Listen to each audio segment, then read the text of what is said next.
Damn.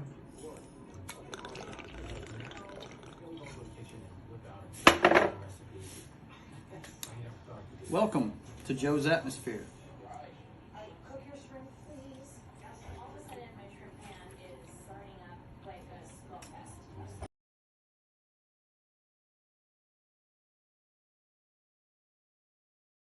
Yeah, bingo! Let's fucking go! Let's fucking go.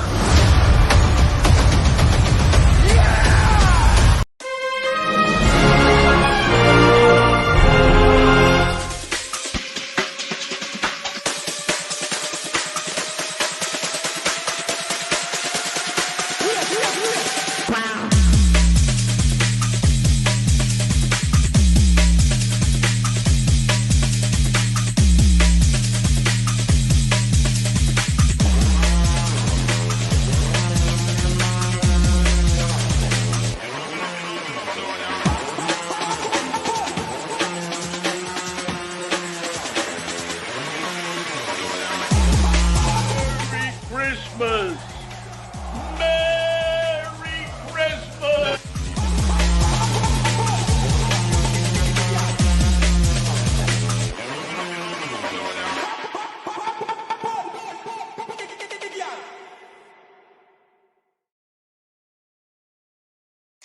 All right, welcome aboard. It's time for Chillin at the Club.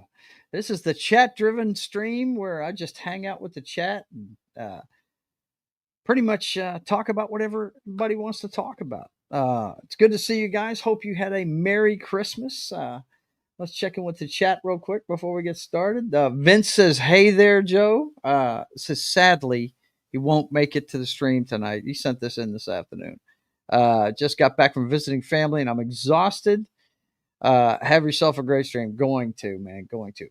Kate in Orlando is giving me all kinds of emojis. Good to see you, young lady.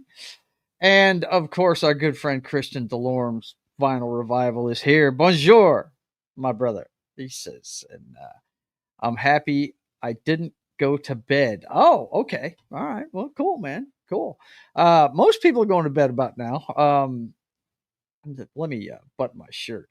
Excuse me. I'm kind of flailing in the wind today. I'm kind of relaxing. You know what I'm saying? I had a couple of Coronas. I'm good to go. Hope you guys had a great Christmas. I had a great one. It was just me and Rhonda this year. No kids. Checked in with all of them. Checked in with my parents. Everybody's doing well. I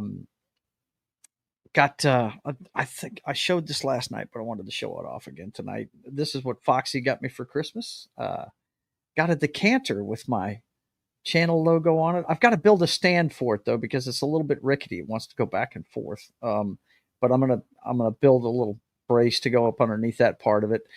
But this is a whiskey decanter, believe it or not, and it's got a 007 printed right there inside the chamber part. So I thought that was pretty cool. She knows I'm a big 007 fanatic, so I thought that was pretty cool. If you guys watched last night, not Christian, but Martin Acosta Santana came on and he showed off what he got for Christmas. He got a Thundercat sword, man, a full size one. It was pretty cool looking. It really was. It's pretty neat. But let's see. It was great. He says my boy was deployed last year. We had him this Christmas. Very cool. Very cool. He got to take leave and come home, huh? That's good. That's good. Where's he stationed at here on the North American continent? Where at in Canada is he stationed? Put that in the chat for me if you can. But yeah, if you're wondering why I call these little impromptu chat things chilling at the club, it's because I was a bartender for years. Let's see. Let me see if I can pull it up for you guys real quick. I believe the bar I started at has a Facebook page. Hang on. Let me see. First of all, I got to get on the correct page so I can find it. Got to get on my personal page. And then we go over here and I think if I just type it in the search thing, it should pop up pretty quick. Where is the search thing for these pages? I don't use Facebook much anymore at all, guys, but Yeah, there should be a search on here. No, there it is. Okay. Let's see. Yeah, there it is. This is the place. They've got their own Facebook page. Uh, oh man, and they have a custom AI now. Oh my god, that's crazy. Anyway, let me share this with you guys. That's crazy that they have their own custom AI. That's nuts. Um, let's see. The undisputed king of the nightlife. Of course, it's got tons of pictures from back in the day. I bartended there in the '80s, but it's just a bunch of posts by people that used to go there and are friends of us and stuff, and some people that have passed away. That's Jimbo. He passed away sadly not too long ago. That's back from in the '80s. Uh, let's see. I'm gonna look and see if I can't find one of those old pictures of me when I was a youngster. I'm sure there's one in here, but check the hairstyles. You know, we was crazy with the hairstyles back then, man. Let's see. Am I in that picture? No. I mean, there's people post all kinds of pictures on here, and check out the hair on the chicks. Okay, check out the hair on the chicks. Yeah, yeah. You there's a You know what? We didn't smoke on the dance floor back then because we didn't want the whole place to go up because of the hairspray. I mean, oof, it was crazy, crazy. I'll look over here in a little bit and see if I can't find a picture with me in it. But I they're here. That's my good friend Wayne. I went to school with that guy. He used to give me grief all the time about a painting I was doing there. But there's a lot of good friends got pictures on here. Of course, it was owned by a guy named Randy James, best boss I ever had. He's really supportive dude ever since I worked for him too. And this is what started it actually. This movie right here was what started that club. It was 1981 when that movie came out, and I think the story goes Randy was a district manager for Pizza Hut. And he got some investors together. We had a bad tornado come through and wiped out half of Airline Drive, and there was some property open, and he got it and put together some investors and built that club. And I went to work there in '87, but it had been open since like '81 or '82, and he opened it in the heyday of the urban cowboy days. And if you were around back then, everybody was learning the two-step because of that movie. But that's what brought cowboys into being, and that's the first place I ever worked at. Of course, I've bartended for 18 years. I bounced between bars. The three big ones I worked at were that one, Denim and Diamonds. It was part of the Graham Brothers Corporation. It was here in Shreve City for a few years, and then I worked at the Malibu Beach Club the rest of the time I bartended. Let's see. Christian's talking about Christmas says it was great. My boy. Oh yeah, that's right. Let's see. And I got from Mel a 112 piece model of Goldfinger Aston Martin DB5 James Bond car. Very cool. And he says that Hubert is stationed at CFB Canadian. I want to say Forces Base. Petawawa. Wow, what a name. Okay, cool. They got a lot of Indian names up in Canada. They really do. I remember working there. Ken says, Ken is here. What's going on? Yeah. How you doing, Ken? That's my good buddy. He can attest to the bartender days back then. Yeah, hell yeah, man. I met him. I want to say we met at Denim and Diamonds when I worked there. That's when he and I met. But he worked at every place that I worked at. Eventually. Merry Christmas, Kay. It's good to see you. And, you know, every time somebody says Merry Christmas, of course, I'm going to have to dip into the video well because, you know, my favorite Christmas movie of all time, or, well, Christmas special of all time on television. This is from the end of it. Rudolph the Red-Nosed Reindeer. Merry Christmas! Merry Christmas! You know, I'm going to hit that every time somebody says Merry Christmas to me. So let's see. What do we got here? Let's see. Who else has chimed in? CFB is short for Canadian Forces Base. I figured it was something like that. Kate says, gee, even Joe G even Joe and in chat. Yeah. Okay. Okay. I don't understand that one, but that's cool. It's good to see you. Good to see you. Have you got two accounts open, Kay? Is that what this is? That's crazy. But anyway, what do you guys want to talk about tonight? Huh? I went and saw, of course, there wasn't really anything I wanted to see at the movies this year for Christmas. And we go see a movie at Christmas every year. We started this back in the day when uh what is that guy's name? I know Will Smith. God, you know, I've had a couple of Coronas, guys. So and the Coronas are going to continue to flow. I brought the Jack Daniels one. I feel like a shot. I'm going to have one too. But um,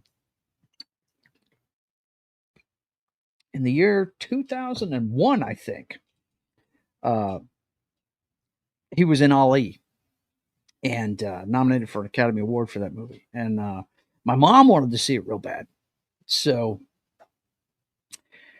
we took her to see Ali on Christmas, and that started a tradition. We go see a Christmas movie every year. We go see a movie on Christmas every year.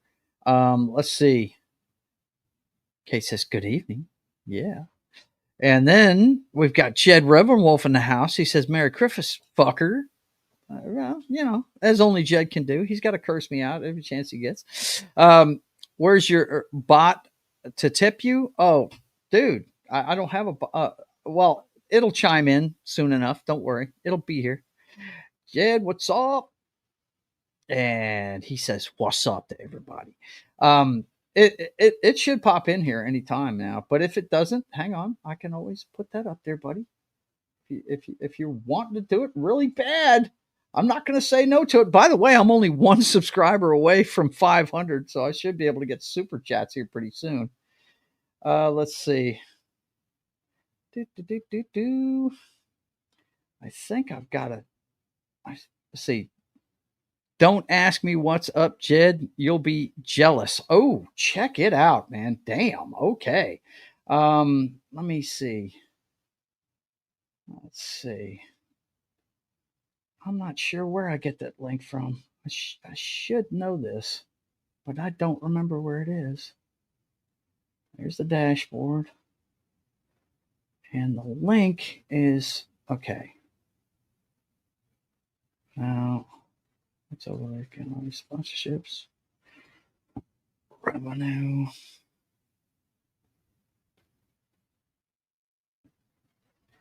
That's that. See, it hasn't popped up yet, so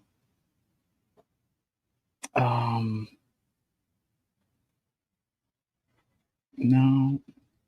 There it is. Okay, hang on. Page settings. I think this is it here. Design. The link ought to be here somewhere. Yeah, here it is. Hang on. Boom. And there it is. Whenever I go to freaking get the link, it finally pops up. You know what? It doesn't pay to be Irish, man. You get screwed up at every turn. There it is. There it is, young Christian. If you want to send me a Christmas present, go ahead. Do it, bro. But anyway, yeah, we've gone to see a Christmas movie every year since. A movie that comes out around Christmas, okay? I'm trying to think. What did we go see last year at Christmas time? Don't even remember what it was last year. But this year we went and saw Mufasa because my wife is a huge, uh, she's a huge Lion King fan. So we went and saw that one. Listen to this. My joke killed the stream. We are down to one viewer. Oh, maybe that's there. I've got a few more between different channels, so it'll be okay, Christian. Don't worry. But anyway, yeah, we've gone to see a movie every Christmas ever since. And Mufasa was okay, but it kind of went the way I thought it would. It was. I mean, it wasn't to the pitch where they made you feel uh, different about Scar. They really didn't. You found out where he got his scar from, and I'm not going to put any spoilers on it or anything, but yeah, it was okay. It was good. I dug it. Oh my gosh, Christian, dude, you're too kind, man. Let me go ahead and grab this. I know it's you, because you started it like you do everything else, but this was from Christian. Let me paste it in here and put it out there for you guys. He says, shout out to two of my. Oh no, that was an older one. That ain't right. Or maybe it is. Is this from today? He sent me $25.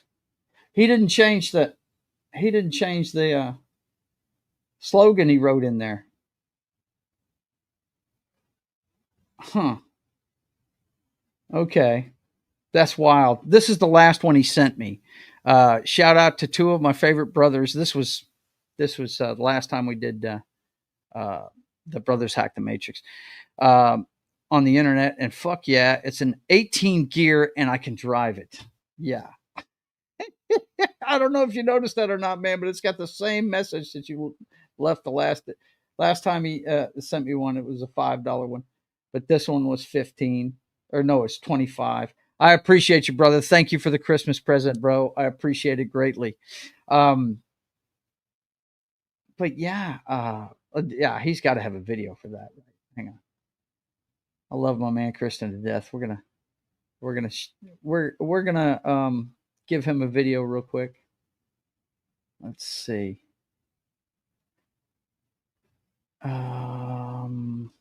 Yeah, this one's perfect. This is for me and him because we're a couple of dirty old men, okay? And you know who also feels that way? Mouse in the Matrix movies. He feels that way too. Pay no attention to these hypocrites, Neo.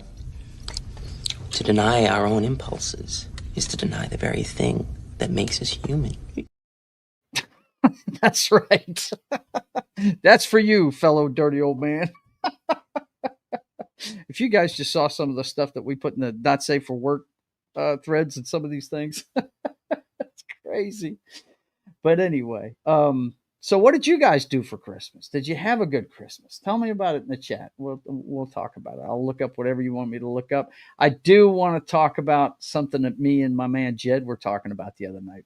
We were talking about the Superman trailer, and I think I'm going to set up to do that until I get something else from you guys. Let's get my. See, I have to have certain things working properly to show a trailer on here, because what they're going to do is they're going to knock me down if I don't, do it correctly. And what I mean by correctly is try and make sure they don't bounce me for it. So I have a few things in place to help me do that. Let's see. Let's pull up that trailer real quick. Of course, it was all over the internet last Thursday when it came out. But you guys haven't heard my thoughts on it yet because we haven't really talked since then. My brother couldn't do the show this Monday, so we did. I was planning on showing it then, and we really didn't get a chance to talk about it last night. So let me go ahead and get this queued up and ready to roll. I've got a few things I do to try and, get it to where I won't get whacked.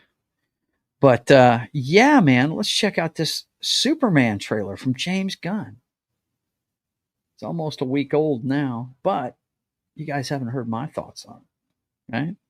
Now, you got to remember something. My knowledge of DC Comics is from a game called DC Universe Online. So let's see. Christian says, agreed, and always more meat than potatoes. Yes, absolutely, man. That's you. But me, I like the slimmer chicks. You know what I'm saying? I like them. Okay, let's check this out real quick, guys. Let's check it out. Oh, I've got it shared to the wrong screen. Hang on. I almost messed myself up there. See, I've got this particular screen that I use that also helps try and cheat the system. Okay, There we go. And let's see if I can get, yeah, that'll work. I like that better. Okay, let's try this. Let's see how we do.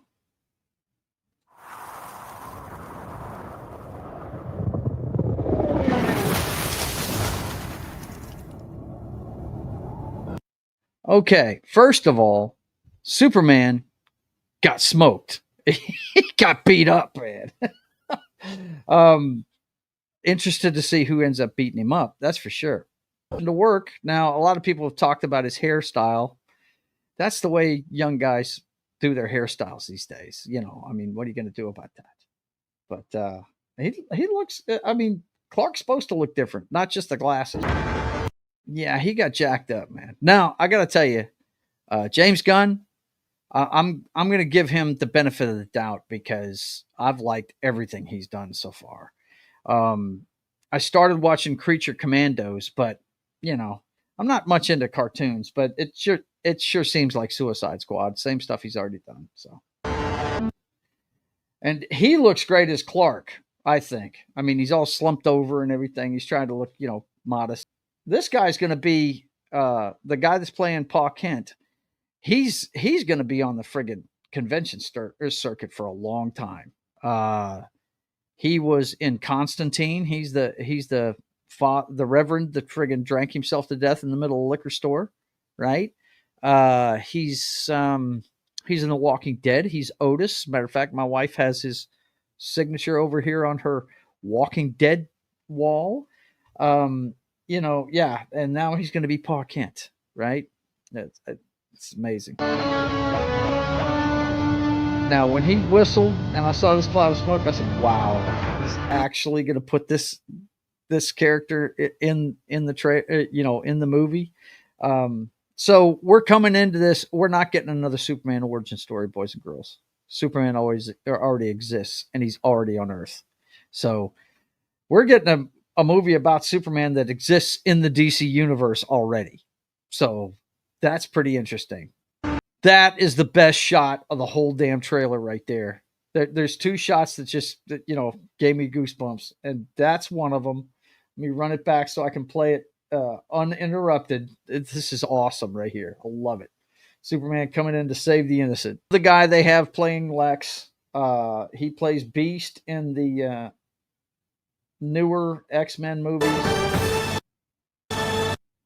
That's him right there.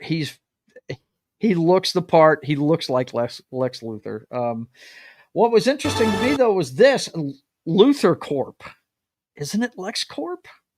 Now, my good buddy Jed told me last night that Luthor Corp was part of Smallville. So maybe it looks like James Gunn's drawing in everything from all the different universes to do this. But yeah, man, it's very interesting. That's the other part that I dug. The kid raising the Superman banner, praying for Superman to come help him. Just awesome. A lot of people are giving this thing grief for Guy Gardner's haircut. And I got to tell you, that's what he looks like in the original comic books when he first showed up. He's got a bowl cut like that. And you can already see the attitude on Nathan Fillion's face. So from what I understand, like I said, I've learned this stuff from a video game.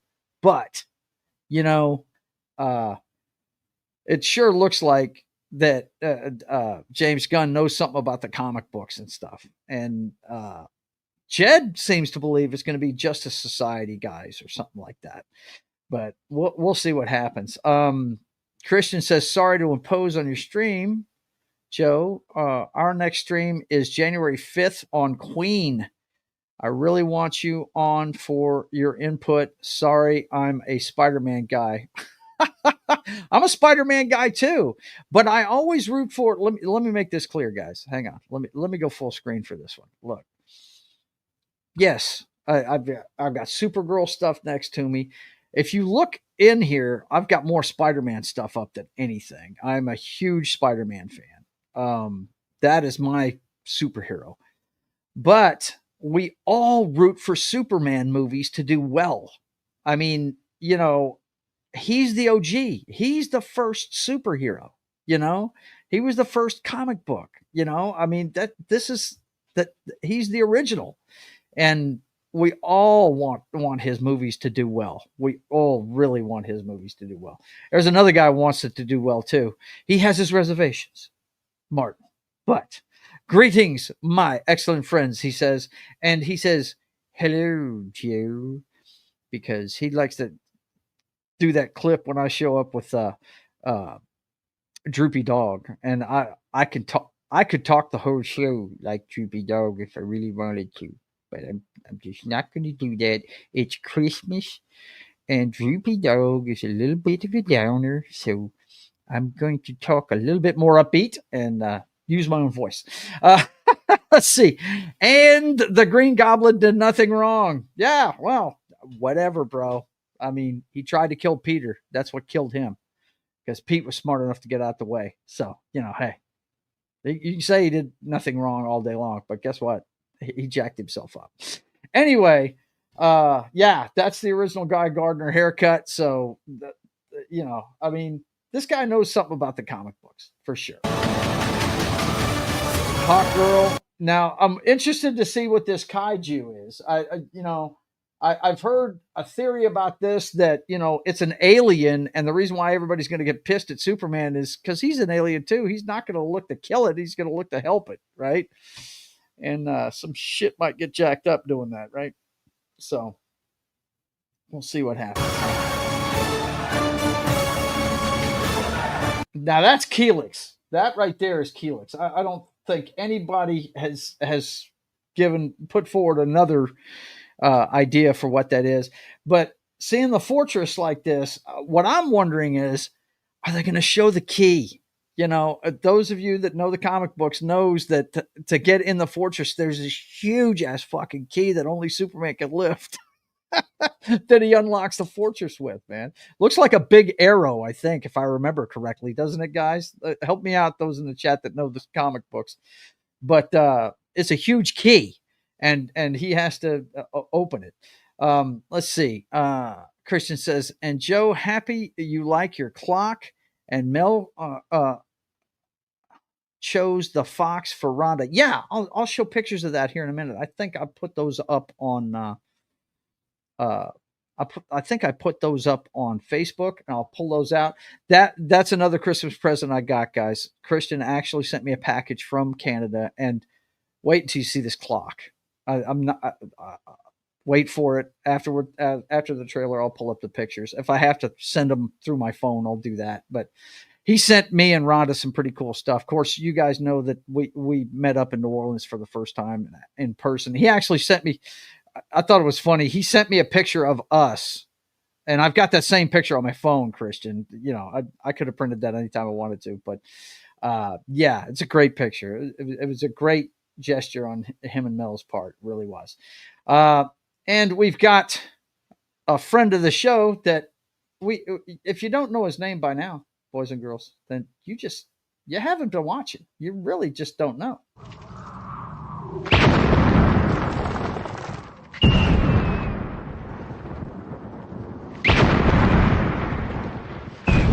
There are some who call me Tim. That's right. Tim is here. He says, hail to everybody. He says, looks like a butt plug. Whatever, man. It's a robot named Keelix. But anyway, let's go ahead and finish this out. So I definitely, before Christian gets out of here, I want to show you what he sent me and Rhonda for sure. Merry Christmas to you guys. It's good to see you. Let's finish this up. But Keelix, now they actually had Keelix in Man of Steel, if you remember. It was the pin-headed robot that was flying around with Superman's daddy on Krypton. That was Keelix. So yeah, this it looks like Keelix got fucked up here. So hopefully he can fix him, but we'll see what happens there. But he's definitely looks like this whole trailer. The thing I liked about it, Keelix and Keelor. Yeah. Mm-hmm. Yeah. Gotcha, man. Gotcha. I've never claimed to be a big, DC know-it-all, but I do know some of this stuff. My excellent friends like Mr. Martin have taught it to me. His buddy Keith, I've learned more from him watching his streams about DC Comics than anything. But anyway, uh, you see, a lot of this is bad stuff happening to Superman in it, but he's still doing all the right stuff. That's the vibe I get from this. He's being they're showing Superman in a world that doesn't always do the right thing, and he's continuing to try and do the right thing, is what it looks like to me. And if that's the story, then that's fantastic, because that's what he's all about. He's all about hope and helping the somebody in our sphere. I can't remember who it was. I want to say maybe I don't I don't know if it was Tom Connors, but it was somebody on Midnight's Edge that said it. Said that Batman fights people, Superman saves people. That's the difference between the two characters. You know what I mean? And that's why I love Superman. I don't read. I got to tell you, I never read the comics though, because the comics, God. Now you got to remember, when I was really heavy into comics, it was the 70s and 80s. Okay, and in that period, if you know that period of Superman comic books, some of them are really silly. I mean, the last time I tried it, I said, okay, I'm going to try a Superman book, see if I can get into it. The whole world found out he was Clark Kent. His answer for friggin' fixing it was he super hypnotized the entire planet. I was like, what? Is there nothing this guy can't do? I put it down. I was like, no. I gotta have my superheroes a little more grounded. But the movies, you know what? Even the bad ones, I find good things about. You know what I mean? I really can't think off the top of my head what the good thing in Quest for Peace was, but the good thing in part 3, the one with Richard Pryor, I thought was the fight between Clark Kent and Superman. I thought that was pretty neat. Let's see. Martin says you can say that maybe he is his only real obstacle. Yeah. I mean, and it's his morals that are his only. If he thought like Batman, well, actually, you know what? You want to see a story with Superman having Batman's mentality? Then just check out Injustice. That's all I got to tell you. That's it right there. Okay, let's see. Let's go ahead and finish this up.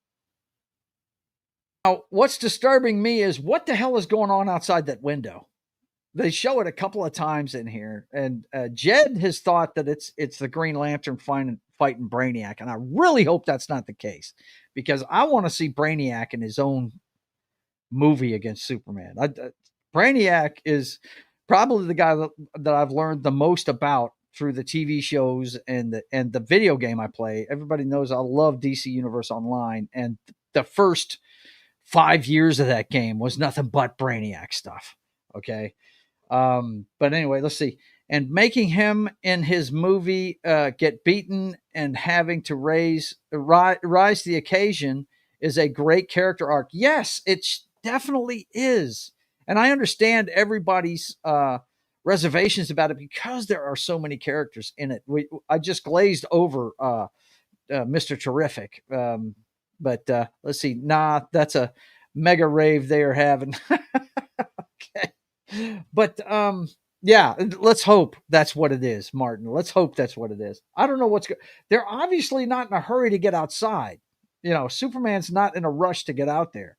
So maybe it's a warm up for something, or maybe it's a celebration afterwards. Maybe the Green Lantern's putting on a celebration. Who knows? But anyway, yeah, July 11th, I will be in Texas to watch that with my brother.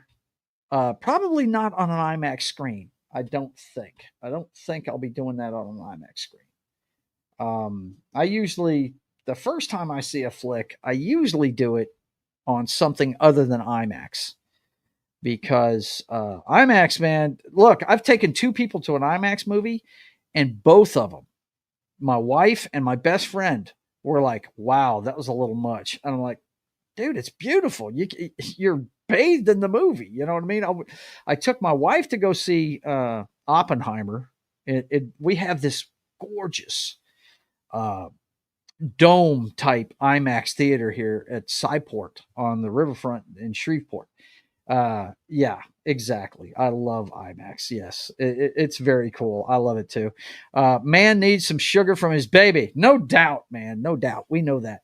But I went and saw Oppenheimer with Foxy down there, and Foxy said, "Look, we're not uh, doing that again unless I take some what's that stuff they take for seasickness? I don't even know what it's called. Dramamine, I think, is what it's called." She said, "I got yeah, that was a little much, as far as the motion and everything of it." And then I took my buddy Chris, who's in Arizona. Shout out, man, if you're watching. He went to see his brother and his mother out in Arizona. Drove all the way out there from northern Louisiana. Straight shot from I-20, I think. But anyway, he made the quest, and he and I went and saw Dune Part 2 earlier this year at Cyport. And he was like, "Whoa, man, I need to watch that on a regular screen." He said, "I missed half the movie." I was like, "Really?" Let's see. Gravola? Gravol? I don't know what that means, buddy. Top Gun Maverick and IMAX was awesome. Oh, I imagine it was. Okay, let me see if I can find these pictures of what my man sent me for Christmas. Let's see if they're in here.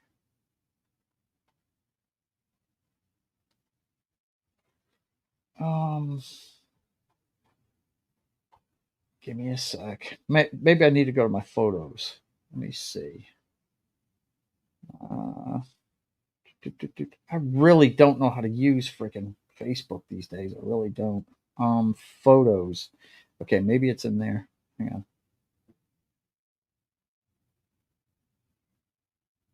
I really don't know if these are in order or what.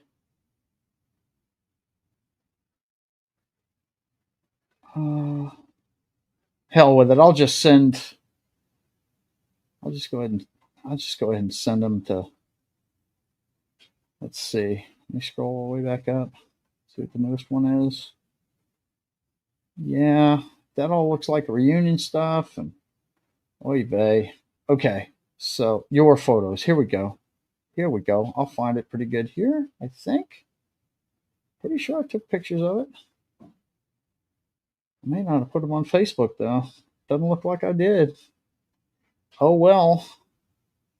I will send them from my phone real fast because I know I still have them. Let's see. Live photos. My man Christian, him and Mel sent me some cool shit. Let me tell you. Let's see. Albums. They should have a section with nothing but live photos on here, I think.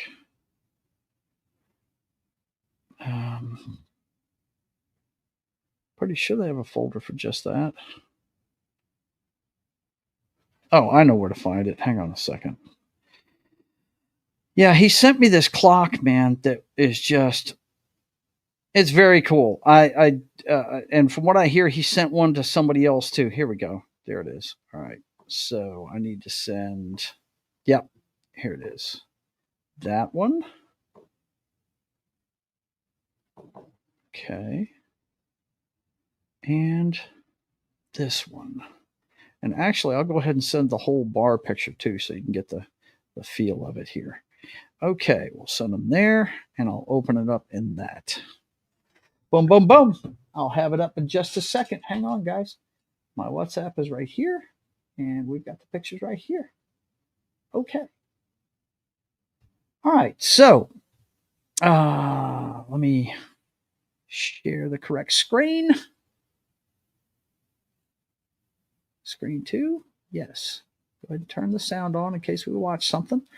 Okay, this is a wall clock that he sent me, and that is an actual Foreigner album. Inside Information is the name of the album. Okay, and apparently he had the band cut into the vinyl. That is an actual LP and a clock mechanism added to it. Is that not cool as shit or what? It's right over. My wife is a big fan of carousel horses, and this is right over. It replaced the clock we had there. And just to give you okay, this is the dream catcher that Mel picked out for my wife. I call her the Royal Fox, right? And it's a dream catcher with fox ears and everything. one of the coolest things I've ever seen. Um, so yeah, I love that one. She hasn't picked out a place for it yet. And then this is where it is as far as the bar goes. You guys have seen me on Military Monday. This is my bar, and that sign is the sign for the Klein Street Corner Club. That's what I call it. And right there is the clock. You can see it right there. It's got a place of prominence. When we're watching TV, we just look to the left, and Foreigner tells us what time it is every day now. So how about that? How you like that, Christian? I think it's cool. I think it's cool as shit. I love that thing. Let's see. Martin says the best new version of Dune was the one that was being shot in the Fall Guy, right? Metal Storm. Yeah. I did look that up. I don't know if it was you, Martin, or somebody else that I was talking to, but Metal Storm it's the movie it's the movie they were making in the Fall Guy, but they were making that movie in another flick too. I can't remember which one it was now, but I looked it up and it was. Thanks for making us look like good people. Dude, you are good people. What are you talking about? I sent a clock to all my vinyl regulars. Yeah, okay. That makes sense. I think it was Corey. Somebody told me that Corey got one. I think Martin told me that. I'm not sure. I have one of those, but Star Wars themed. Really? Okay. Very cool, man. Very cool. Christian says, I love it. Foreigner tells the time. That's right. That's because they're the greatest band in history, man. As far as I'm concerned, anyway. I love Foreigner. Go check out Vinyl Revival's Foreigner show. I was on there. And also I was on actually, I don't think I made it to Christian's one when he did it, but I think both of us were on the That 70s Rock Fans Foreigner show. I do remember that. But yeah, I love me some Foreigner, man. That's where it's at. But anyway, yeah, dude. Let's see. I need one made out of Somewhere in Time. Somewhere in Time. Why does that sound familiar? Let's look it up. If only there was something. Somewhere in Time. Let's see. What do you guys think is going to win at the box office this weekend? I think it's going to be Sonic. I think, of course it's Wednesday, and these movies are going to have 5 days to make the money. But Nosferatu, I think it's going to come in third behind Mufasa and Sonic. I think Sonic's going to rake up all the money Somewhere in Time. Yeah, there you go. I figured that's what it was. The movie he's talking about, guys, as soon as I can get friggin' Homegirl off my screen, is a movie with Superman in it. Christopher Reeves, the OG Superman. And that is a great movie, by the way, Martin. I love it. I haven't seen that in a long time. And I forgot that that's Jane Seymour that's in that with him. But yes, that is a great movie. It's fantastic. Let's see. He says Corey, Pope, Republic Sentinel, and me all got clocks. Very cool. He said Somewhere in Time. Iron Maiden's album. Oh, okay. I got you. I thought you were talking about the movie, man. Yeah. Okay. Well, we can look that up too. Let's take a look. Let's take a look if we can find it. Let's see.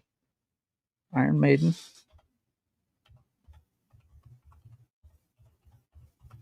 Somewhere in Time.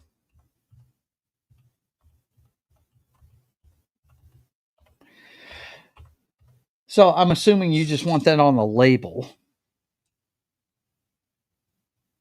But Somewhere in Time. Okay. That's this one, huh? Let me see. Let me just hit images so we can see what the cover looks like. There it is. Let's see. Oh, stop it. I can't just show me the damn thing.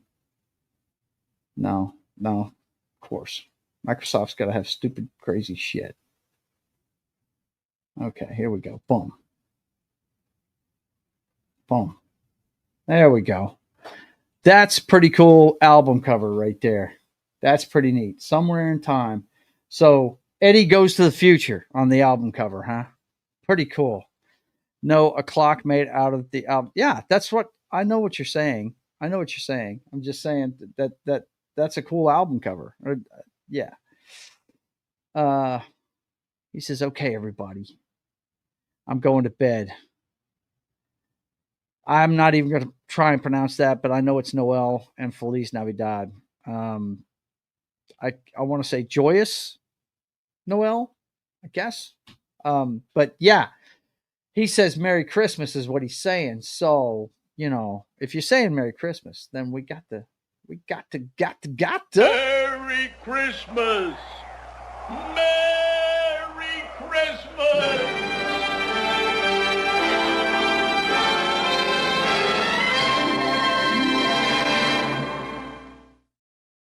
My wife told me a stupid dad joke today right before the movie started that cracked her up really bad. She saw it on Facebook. It was a Santa Claus and a crawfish. And Santa Claus said, "You know how much it costs for me to fly?" And the crawfish said, "No, how much? How much it costs?" He said, $8, 9 if it's bad weather.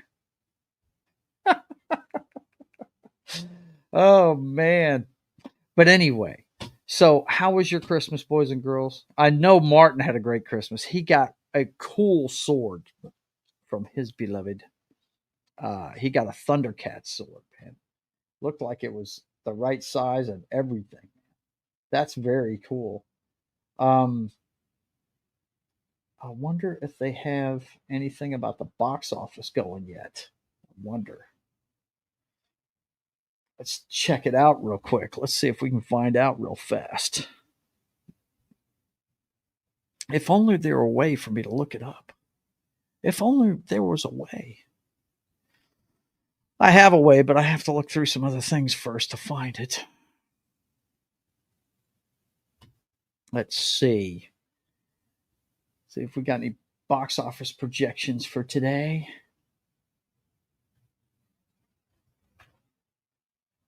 Close that out. All right. Daily. I said daily. Damn it. Oh, they've only got Tuesday. Okay. And Sonic is kicking its ass. Let's see, Tuesday. That was on Christmas Eve. Wow. Okay. So they weren't showing Nosferatu last night, I guess. Wow. Top 5 are exactly what you would think they were. Sonic the Hedgehog made 7.5 million yesterday. Mufasa made 7.1. Wicked made 3.2. Moana 3 million, and Gladiator less than a million. Gladiator 2. Homestead looks interesting to me. Now, if you guys haven't heard of this movie Homestead, it's made by oh god, what is the name of that studio, boys and girls? I am messing up here and I can't remember the name of the damn studio. But I will find it out. Hang on a second. Let's go here and go to IMDb.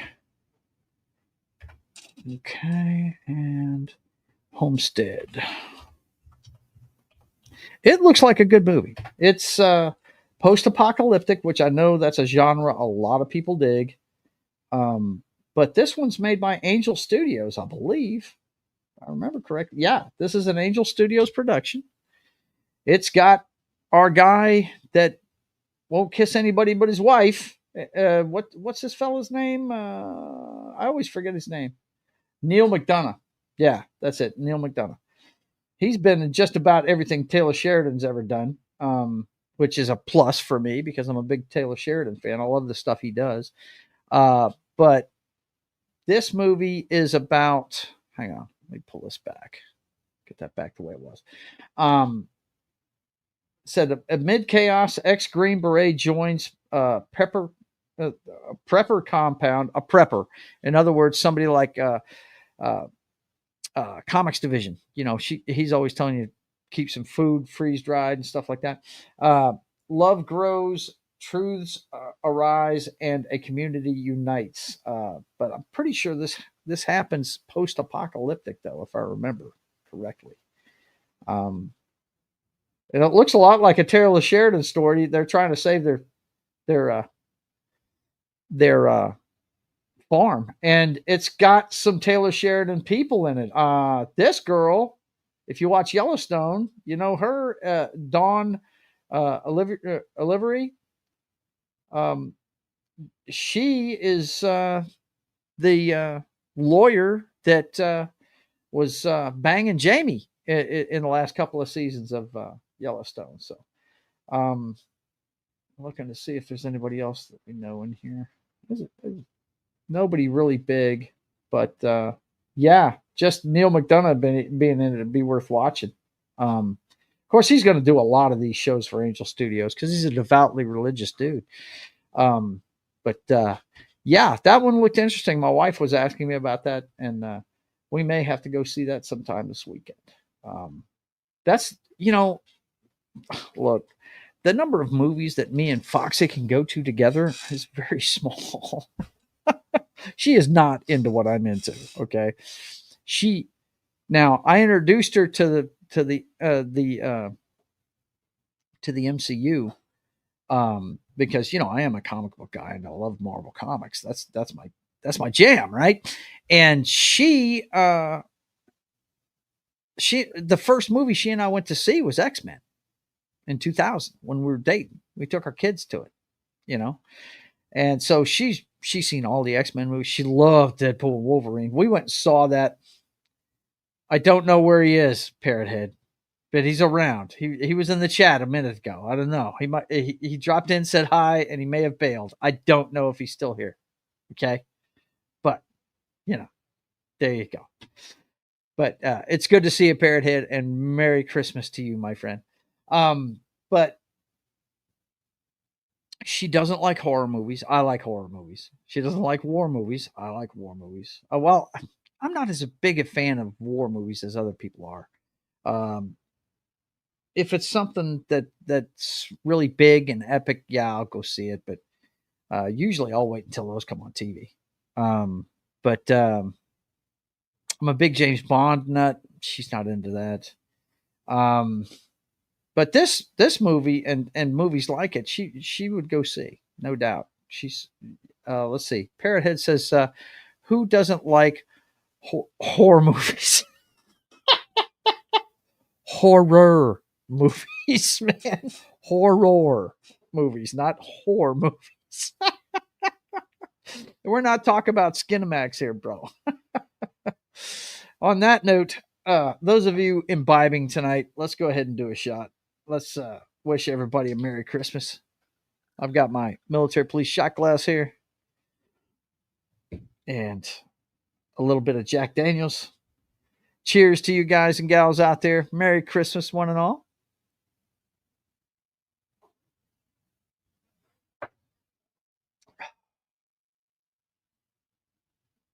And of course, I said Merry Christmas, right? Merry Christmas! Merry Christmas! There you go. There you go. Santa Claus all over the place tonight, But anyway, Homestead looks like it's something that might be worth seeing. Of course, Nosferatu came out today, and she might have gone to see that with me if it came out on any other day than Christmas Day. I had no intentions of seeing it on Christmas Day, and that's why I'm really interested to see how much money it makes today of all days. They're putting a horror movie out on Christmas. I just don't understand it. I really don't. I don't get the thinking there. I get that you want to put it out around the Academy Awards to get it recognized, right? But I just don't know. Let's see. Parrothead says all the Bond films up until the third Daniel Craig film were good. Yeah, they weren't horrible, were they? The third one, up until up until the third one, you didn't like Skyfall? Skyfall was the third one, wasn't it? You didn't like Skyfall. Okay. All right. Or are you saying after Skyfall? Because Spectre wasn't, that was kind of strange. I didn't like that one too much. And I really didn't like No Time to Die. That was just that. Look, apparently from what I understand, and I am not an insider, guys. Okay, this is just what I've heard from sources that I kind of respect and think they know what they're talking about. Let's see. I didn't like the second one of Craig's, nor the last one. The second Craig one was Quantum of Solace. It was okay. It was more of a revenge flick than anything else. What a lot of people don't understand is they kind of rebooted the whole franchise with Craig, because Casino Royale was his first mission after his first murder, after his first hit. And I don't know, Quantum of Solace was okay. I liked Skyfall, but then again, I saw it when I was, what year was Skyfall? Let me see. I have IMDb right here. Skyfall.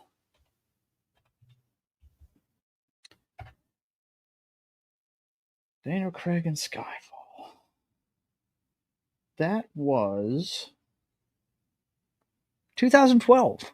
That was 12 years ago that movie came out. And that would have made me, what? 47 when it came out, I think. Yeah. 47 years old when that movie came out. And they portrayed him as an aging Bond that may not be able to do the job anymore. So I kind of related to the character, you know what I mean? I was getting close to 50, and yeah, you know when your body starts breaking down on you. It's after 45, right? But I really liked that one. I thought Skyfall, the best one that Craig made was the first one. Casino Royale was the best one. Okay, that was the best one he did. Let's see. Of course, I can't spell. Casino Royale. Yeah, there it is, 2006. Yeah, I think that's the best one he ever did. And they made this movie. Now you got to remember what's going on here. In the Bond series had ebbs and flows. It had ups and downs, right? The first ebb and flow was when they were sending Sean Connery out the door, right? He was getting a little old to play the part, and they wanted to change guys, so they went and got George Lazenby and did on Her Majesty's Secret Service, and it just didn't. A lot of people, in hindsight, liked that movie, but oh shit, Martin's here. What's going on, man? Good to see you. Hey, how are you, Merry man? Christmas, my friend. Yeah, Feliz Navidad, as they say. I didn't jump earlier because I was, doing channel stuff. I'm Oh still yeah. doing channel stuff, but it requires less concentration, so I can be here and there doing Okay. both. Cool. Dude, Casino Royale was awesome. It was awesome, But and that's what I was about to get to. I was going to go through the ebbs and flows, but yeah, that particular Quantum ebb of and flow. Solace, Go ahead, Martin. Go ahead. Quantum of Solace was a letdown for It me. was a revenge story, though. He was going after the guys that killed Yeah, his love, right? and I don't care that. Yeah. The thing is, the story was so, I don't know. It was lacking. The villain's plan was ridiculous, and Mhm. you know I am the anti Bond because Yeah. I don't like the oh no, that I said that wrong. I like Bond. What I Mhm. don't like are how their villains are portrayed with layers and everybody in uniform, and Yeah. it's cheesy. It is. It is. So Go in ahead. Quantum of Solace, I saw something like that again. It's man, Mhm. and not to mention when they reunited him with his strange adopted brother. That was that on that one. I said no more. I Yeah, cannot. Spectre. Yeah, come on, man. That was But horrible. Skyfall was awesome. I love Skyfall, Yeah, but the perspective I want folks to have about this and why us Bond fanatics love this movie so much is the movie before it was the last one with Pierce Brosnan, and they had gone overboard with the CGI. It was so bad. I mean, the only things I tell you that I still watch that. Of course, Pierce Brosnan was my favorite Bond. He's my favorite one out of all of them. Now you can't polish a turd. A lot of the movies he made, they weren't great stories, but I thought he made me think of the dude I read in the books. He made me think of that guy. You know what I mean? yeah. But that movie was so CGI heavy that they said, yo, we've got to get back to real stunts, real guys beating each other up, and we've got to get Bond tough again. You know what I mean? And Mm. that's the atmosphere that this movie was made in. And that's why we all love it so much. Just Martin loves it too. It's Bond being tough and just gutting it out where people wouldn't be able to do it. You know what I mean? Oh my God! If Dude, there's any man in a theater that doesn't grimace in the torture scene with the fucking chair with a hole in it and a knotted rope, they're a eunuch. That's just all there yeah. is to it. Because my God, oof, Jesus, I wouldn't Look, wish that on my worst enemy. It's ridiculous, man. I know that the thing that I'm going to speak. It was a scene so simple, and yet I fucking love it. And when he's on the DB11 chasing Le Chiffre because he kidnapped the girls, and he's driving like a demon. Yeah, yeah, it's awesome. It's great, man. I tell you, man. I like I said, Bond's had its ups and downs, but as far as Craig's run, I really, this one and Skyfall. That's the only repeat watches they get from me. Is this one and Skyfall. The idea of him being the aging agent that couldn't do it anymore and he battles against it and everything is very cool. Let's see. Parrothead says, Joe sent you some Christmas memes. Oh shit. Well, I will check those out in the background real quick while me and Martin continue to you have to talk vet about them this. first. I have to vet them first. Yes. I mean, Parrothead's pretty good, but sometimes, he can get a little. Yeah, sometimes he can get a little crazy on it. Spicy, yeah. But And yeah. Nobody but YouTube's had problem with that. Right. Let's see. Parrothead. He sent those on X, I would imagine. Let's see. But Martin, have you got your Christmas present close to you? Yeah.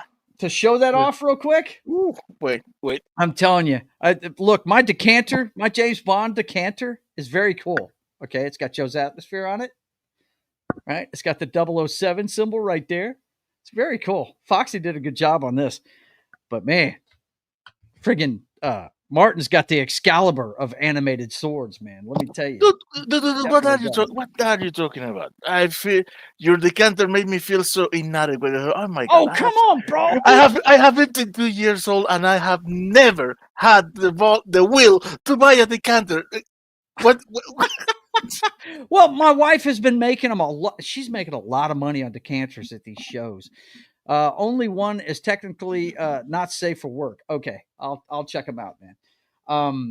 I'm assuming you sent them to me on X, correct? Let's see. Yeah, he's the top of my thread. Okay, only one of them is not safe for work. Oh, well, that's safe enough. That's safe enough for my show, anyway. Okay, let's see. Oh crap! Let's see which ones. This is Saturday, Sunday, and this must be today. Okay. Yeah. Okay. I'm good to go here. But anyway, do you have it with you, man? Yeah, I'm trying to make my camera work. If it doesn't work, don't worry about it. You guys, you really get a kick Yeah. out of it. Yeah, No, you got a dark screen there, buddy. yeah. Oh well. Don't worry about it. But he's got Dude. the coolest look. It's authentic Thundercat sword with the fucking symbol on it and everything. Yeah, it's It's very freaking cool. heavy, freaking big. Yes. This is I'm too short for this sword. Yeah. Okay. Look, guys. I have to play the video for this one. Hang on a second before I put Sydney? that up there. I have Is to it Sydney? look. No, it's the video I've been playing all night. It's going to be played a lot. Every time somebody says it, I got to play it. Merry Christmas. Merry Christmas. Yeah. My boy said Merry Christmas to all of us. Ooh, Chihuahua. Yikes. Woohoo! That is a candy cane that, yeah, I'm not much for candy since I got diagnosed with diabetes, but yeah, I take that candy cane. No problem. Let's see what else we got. Let's see. Oh boy. Is this supposed to, hang on, let me see. Oh my God. Look at this guy. He's too much. He sees you when you're sleeping. He knows when you're awake. He's already out the phone, cut the phone lines. They're really Okay. cheap. Is that Krampus, bro? Is that who that is? He is crazy. Let's see what else we got here. Trying to see it. That's just a regular Merry Christmas. There's nothing bad about this one. I don't see anything crazy here. It's just people having fun in the snow, snowman dancing. That's cool. Like that one. Let's see what else we got. Season's greetings from the Bidens. They got the U-Hauls at the White House. Love it. That's too funny. Let's see what else he's got here. Oh my gosh, he sent me so much stuff. Check this fool, man. I like Parrot Head. He's got the same mentality me and Christian do. I see you when you're sleeping. Nice panties. Oh. All right, that's cool. I like that one. Let's see. When the barbarian. Okay, hang on. Let's see. Is allowed to decorate. Oh my God! When the barbarian is allowed to decorate the tree, bro. Check it out. It's got nothing but skull and bones on it, and a helmet on top. And an axe. Oh my God, that's crazy. Good stuff, Parrot Head. Thank you very much, man. Thank you very much. And this Merry Christmas moment was brought to you by Parrot Head. Merry Christmas. Merry Christmas. Oh my God! Now that one, yeah, I can't show that one. Martin, I'll show you that later. The last one, it's another candy cane that we'd be interested in, but it has more in common with that one that I use on the show a lot. You know what I'm saying? Oy. More in common with that one, but Ah. anyway. But getting back to Bond, man. See? Yeah, there's only two What? repeat viewing shows for me when it comes to Bond. That's You can when it show comes me. to Daniel Craig's Bond, and that's Skyfall and Casino Royale. Let's see. What do you say? I don't have a Facebook account. Yeah, I know. I just have to. I get a lot of stuff from people, and they send it to me in different places, and I have to remember. But anyway, Martin, what did you do for Christmas today, man? What did you and your lady do? Well, I was working. Were you on Christmas Yeah. Day? Yeah. Man. You were on the show. You were on the Well, channel. I went on there and said hi at the end of it. I just got back when I tuned in. Oh, I had just gotten back from seeing. What the hell's the name of it? Mufasa, the Lion King movie. I just got done seeing that with Rhonda. That's what we went to see because look, she's not going to go see, and I didn't want to pay to go see Complete Unknown, the one about Bob Dylan. And I was talking to my dad earlier today about that one.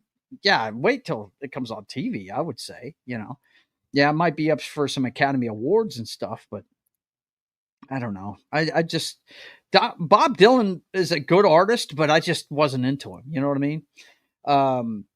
Nosferatu, I'm not going to see on Christmas Day. I'll see it tomorrow. I've got an MRI I'm getting done on this shoulder tomorrow. As soon as I'm done with that, I'll go see that movie. But I'm not seeing it on Christmas Day. Oh, I want to see Sonic and Nosferatu. Yeah.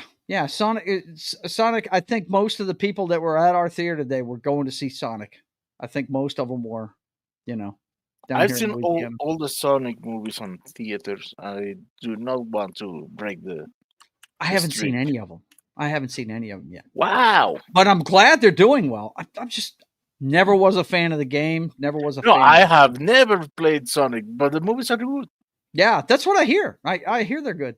What's that guy's name that plays Cyclops in the first X-Men? Something Marsden. Yeah, I think Mads Marsden. No, that's not his first Matthew. name. No, Matthew is the other Hang on, one. I'll look at it. Look, I've got IMDb up. Let's That's what see. she said. X-Men. X-Men.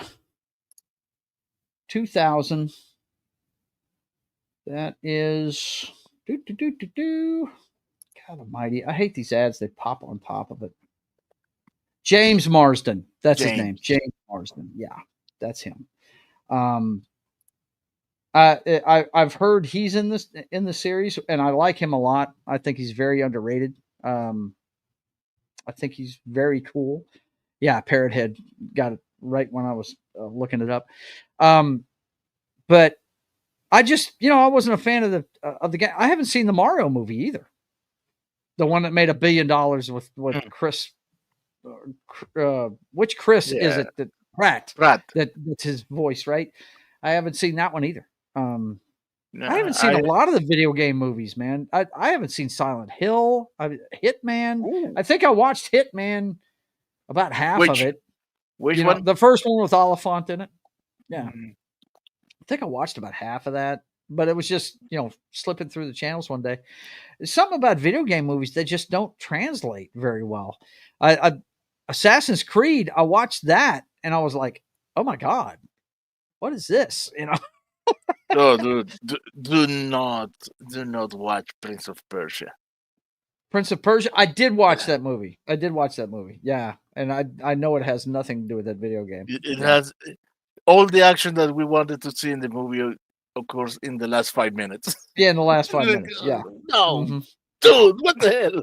Come on, the whole game is action packed, man. Come on. Let's see. The last movie I saw in theaters was Beetlejuice. I go a lot, man. But the last one look, the last one I saw before this one was, I'm trying to think. Wicked. Wicked was the last one I went and saw before this one. But before Wicked, it was Rhonda and I went and saw Deadpool and Wolverine 3 times. Opening weekend, the next weekend, and the next weekend. 3 weekends in a row we went and saw that movie. Goddamn movie's good. And we watched it. We watched it Christmas Day. We love doing movies on Christmas Day, man. We do. Christmas Eve, we were both off, and we watched 4 movies yesterday. We started with The Matrix. That's one that we love to watch together. The Matrix. Then I played a couple of them that I know she loves. Well, 3 of them back to back to back that I know she loves. Started with Steel Magnolias. It's a chick flick, basically. I know. But then we watched Deadpool and Wolverine again, right? And then we finished it up with The Greatest Showman with Hugh Jackman. That's her favorite. That is her favorite movie, period, that she's ever seen. And so I kind of catered to her yesterday when it came to the movies. Let's see. I was going to say Behind the Green Door. Behind the Green Door. Stop it, man. But I got to tell you, that movie, the girl that's in it, I was in love with that chick when I first became aware of pornography, whatever they want to call it. She was the Ivory Snow Girl when she was a baby. But Yeah, Marilyn Chambers. That was her name, and she died early. I think she died of. I think it was AIDS. She died of. I'm not sure, but she died in her 40s or early 50s, something like that. But man, I was in love with that chick at one point. Yeah, she was gorgeous. I loved her. But you know, that's that's stuff that us guys get into. You know, girls wouldn't know anything about that. They really wouldn't, unless their boyfriends are really weird and just showing it to them. You know what I'm saying? Because I've never shown my wife porn or anything like that. I wouldn't even think about doing it. But Marilyn Chambers, I dug. I still dig Janine Lindemulder. There's only a few porn stars that I dig, but they're all way past their primes now, just like me. But anyway, but X Men and James Marsden. X Men is actually the first movie that me and Rhonda went to see together. I think I mentioned that earlier. We took our kids. I think 2000. My kid was, my gosh, she was 9 when that movie came out, and her son was, he was just starting high school, I think. And we took him to go see that movie. And on our, what was it, her 20th anniversary, I got her a ring, and her, the color for that anniversary was emerald green, and that's her favorite color anyway, is green. And we saw a ring that looked like an X, a diamond encrusted X on gold, right? The real thin X with a rectangular. I wish I had a picture of it. A rectangular emerald in the middle of it, and it was like, you know, it cost like $3,000, you know, the sticker price. But we knew the guy that owned the place, and he was going to give me a substantial discount on it. But it cost me about $2,250, and she didn't want me to get it. And I was like, look, first of all, we're not married, you know, 20 years very often, right? It doesn't happen every day. And I said, and the other thing is this is not like a car. It doesn't fucking, you know, break down. It doesn't break down in value the minute we walk out the door. It actually increases in value over time because it's actual gold, it's actual diamonds, and it's actual emeralds. I mean, I know people that have safety deposit boxes, women that have safety deposit boxes full of jewelry. That's their savings account kind of thing. You know what I mean? Yeah. So I had to have Paul explain this to her. You know, it was just crazy, man. But anyway, yeah, I've never seen one of those Sonic movies. I got derailed there for a second, trying to figure out that actor's name. But I do like the guy that's in it with him. And Jim Carrey, I was always a fan of. And I hear he's fantastic in those movies as Robotnik, right? Yes, he is. Yeah. And apparently in this new one, he's playing his dad too. I heard that. Yeah. As I say, I don't know much about the franchise. Just Okay. what I've seen on the movies. Yeah, I hear you. But Jim Carrey, I've always been a fan of. My favorite Jim Carrey movie is Me, Myself, and Irene. I fucking love that movie. It is so great. My favorite part is when he fucking storms into his friend's, not his friend, his next door neighbor's house. The guy that keeps stealing his paper. His dog keeps shitting on his lawn. And he's in the, you know, the dark mode when he takes on the other personality. He goes storming in the guy's house, takes the paper back, and then squats and shits while he's reading the paper. Right there in his yard. It's fucking hilarious. God, that movie's funny. When he beats the shit out of himself, it's great too. Oh my God, man. That Jim Carrey is a walking cartoon, man. But he's had some other good movies too. Have you ever seen what is the name of that movie he did with dude, he has a dramatic movie in which he's incredible, and he's not even the protagonist, he's a secondary character. It's called Doing Time in Maple Drive, I think it's called. Really? I haven't Yes, seen that one. you have to. The guy's on another level.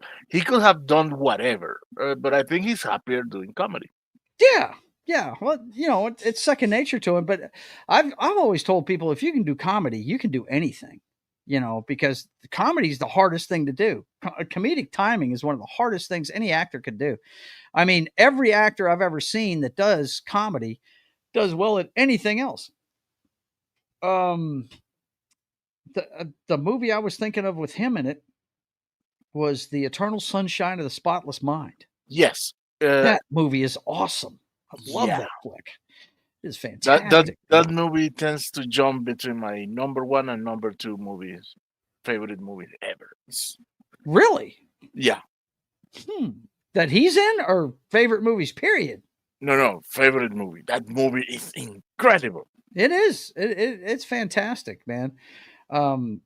If you guys don't know what it's about, he pays somebody to wipe his ex-girlfriend's, fiance's, whatever, memory from his mind, and then halfway through the process doesn't want to do it anymore. Yeah. And it is a trip. It is fantastic. The whole thing with what's going on during the process of the guys that are doing it for him, that he's paid to do this for him, and what's going on in his mind is fantastic. It's really good. Parrothead says, from what I've heard, Jim Carrey is still acting even though he retired, is because he's essentially broke. I don't know. That they've had articles saying he's doing for the money, but that tends to be, who knows? We don't really know anything about these guys. But hell, if they're going to throw a bunch of money at him, why not? He's a natural at it. So, I really dig Me, Myself, and Irene, but his more serious stuff like Eternal Sunshine, I love. The other guy I think of all the time when I think of comedians and doing a really great acting job is Robin Williams. He was in, I don't know if it was Christopher Nolan's first movie, but it may have been his first big budget movie. It was a movie called Insomnia with Al Pacino and Robin Williams. And it had to do with a guy that had, what is it when you can't sleep? Well, that's the name of the movie, Insomnia. Insomnia. And he's a detective and he's trying to solve a serial killer murder up in Alaska where it's perpetual daylight and he can't freaking sleep. Hilary Swank, I think, is his co-star in the. Is she? See, yeah, that's she's part of the local police force because he's not from there. He gets called to solve that murder. Yep. Let's see. Parrothead says Clownfish did a sit about him, Ford, other older actors, about him, Ford, and other older actors. Okay, I'll have to check it out, man. Harrison Ford. He needs to put the bong down, man, or just not go out in public anymore. What happened? Oh, it's just him, just the way he comes off in the real world. He cracks me up. He just doesn't give a shit. He doesn't, when they were interviewing him, remember when they made the Solo movie and they interviewed him and he said, the guy asked him, what do you think of this young guy playing your part? He said, I don't care. Yeah, what else are you expecting to do? I'm like, dude, what the hell? Oh man. I mean, I love Harrison Ford and I love his movies and everything, but yeah, he needs to stay out from front of a microphone. Him and Mark Hamill both need to. No. They are not in the same bag, my friend. No, they're not. No. They're not. I understand that. I mean, Harrison at least is sensible, but Harrison is just Harrison. But Mark, oh my God, he's out of the reservation. He's lost his mind. But freaking, like I said, these guys that do comedy and do serious work afterwards. I mean, it seems to come naturally to them because I'm telling you, the hardest thing there is to do is comedy, man. It's hard to be funny. It really is. Let's see. From what Tom's said, Ford never liked the role of Han Solo. Yeah, he was happy when they killed him off. Believe that. He wanted to kill him since Empire. Right. Yeah. He was hoping he'd get killed in Return of the Jedi, right? No, on Empire. Oh, he wanted to get killed in Yes, Empire. Huh? Yeah. they made this compromise. George said, okay, I'm just gonna freeze you, and then we see what happens. Right. We'll see what happens. Oh my god. But I saw the the trailers I saw today. There was an interesting one for a movie. I can't remember the name of it. But it's got William Dafoe. Hang on a second. I'll look it up here and see if you've heard of this thing. It's got Willem Dafoe and a female actor that I know of that's pretty good that's in it. But that's all I knew. And let's see what his projects are right now. Nosferatu, of course. Run Saturday. No, this is going back too far. Okay, upcoming. Here we go. Legend of Ochi is the name of this thing. Okay, here's the page. Hang on. If it's got a trailer, we might just watch it so I can show it to you. But it's almost like it's like a modern day fairy tale. It's really weird. Hang on, let me put it up here. It's called The Legend of Ochi. We saw the trailer for it today. Comes out.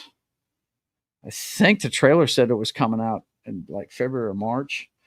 In a remote village, a young girl is raised to never go outside after dark and fear the reclusive forest creatures known as the Ochi.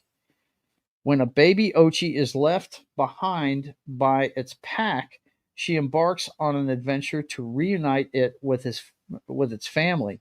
And the trailer made it look really good. I'm not going to show it here, but look it up and take a look at it. It's like Yoda fucked Ewok. Well, that's a baby one though. These things look like Bigfoot, man. They're huge. Okay, and apparently this girl has been put forward by her village to actually be trained to fight these fucking things. And you'd have to see the trailer, dude. Friggin' William Dafoe is a person that trains people how to fight these things, and he's got this armor on that looks like it was bought at KB Toys, like it was a Roman set of armor, red and gold looking thing. You just go watch. Well, I guess we can. It's a 2-minute 25-second trailer. I don't want to show it right now. I just don't feel like showing it. But go look it up and watch it. It looked interesting. It did. It looked pretty cool. The girl that's in it that I recognized was Emily Watson. She plays the mother of the kid. And this guy, I think Finn Wolfhard, I believe he was in Afterlife, which I watched for the first time with Rhonda. I think Tuesday night we watched it because we were off on Wednesday. No. We watched it Monday night. I hadn't seen, I never found the time to watch Afterlife, and I enjoyed it. That was a good show. Let's see. Parrothead says, Eva Green, laugh out? No, that's Eva Green. I saw her on a video the other day. They had the video was actresses that don't mind taking their clothes off in movies, and she was like number one on that list. And she's gorgeous. Don't get me wrong. Yes, she is. But we saw the trailer for that. We saw the trailer for How to Train Your Dragon, the live action version of it, if that's what you want to call it. Saw the Superman trailer and saw a new trailer for, I guess it's the newest trailer for friggin' Captain America Brave New World. And yeah, there's just nothing interesting to me in that trailer at all. It's just, who wants to see friggin' Harrison Ford as the Red Hulk? That just, I don't get it. I'm excited to see Thunderbolts. I really am. I'm more excited to see that. I wouldn't, excited wouldn't be the word. I am looking forward to seeing it, and I'm going to go see it. But Captain America: Brave New World, I am not in a hurry to see that. That just doesn't look good to me. But a guy that was prominently shown in it was Captain Israel. He was in that. He was in that trailer a lot. And Really? yeah, he was. They showed him. I mean, they didn't show him in his suit a lot, but they showed the guy that's playing the character a lot, and there was some banter back and forth between him and Captain America. I don't know what his character's called. I just call him Captain Israel because that's basically what he is, right? But I thought that they would erase that character. yeah, no, he's in there. He's in there. Okay. He that they actually were making jokes about how he wears his old suit better than he does, you know, and stuff like that. So yeah, I heard they were erasing him from the movie too, but you know, it doesn't seem to be that being the case. Doesn't seem to be. But those are the trailers I saw, and that just tells me I'm, you know, after seeing Nosferatu, that's going to be the last time I go to the theater in a while. But there's always something that comes up that gets me interested. You know, let's see, let's go ahead and take a look at what's coming up at the beginning of the year, shall we, Martin? Let's see if we're excited for anything. Let's do it. Besides what we already know is coming out. Let's see. Scrolling down to find the coming soon stuff. Hang on. In theaters. Coming soon. Here we go. All right. Would you please get off my page? All right. Here we go. Let's see. 2073 documentary thriller. I don't know what that's about. Alien Wars Judgment Day. Don't know what that is. That's probably something small. Grind on New Year's Day. Looks like it's a horror movie. Don't know what that's about. Damned, The Damned, and The Delegator. Okay. All horror movies. The Last Showgirl. January 10th. Pamela Anderson? What the right? fuck? Pamela Anderson? What the hell? Oh my God, really? Oh, Pam, please retire, go home. Yeah, come on, go away. A seasoned showgirl Don't must ruin plan for her all those future cherished when memories. her show abruptly closes after a 30-year run. Oh my God, that sounds depressing. Good Lord. Oh, they put these ads up here. Den of Thieves 2. Guess Gerard Butler's in that again. I haven't seen Den of Thieves. Excuse the ads, guys. But it must have done okay. Pantera is the name of this one. Must have done okay. Gerard Butler, he's lost me in the last few years. Ever since the Olympus movies have quit, the Fallen movies, you know what I'm talking about? Where he's the Secret Service guy. Yeah. I watched all three of those and I dug them all. I think I've told you that before. I used to pass going to work every day the false front of the White House we had built not far from my neighborhood, right over there by the arena that we have across the railroad tracks from us. They filmed Olympus Has Fallen here in Bossier City. Yeah.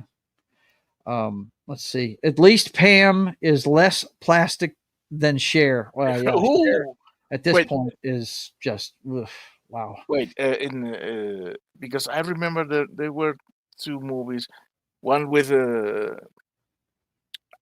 Gerard and the other with Tatum, that were White House Down was the one with Tatum, and Jamie Foxx was the president in that one, wasn't he? Okay. Well, I didn't even watch that. It looked much like Olympus Has Fallen to me. I like that one better than Olympus Has Fallen. Did you?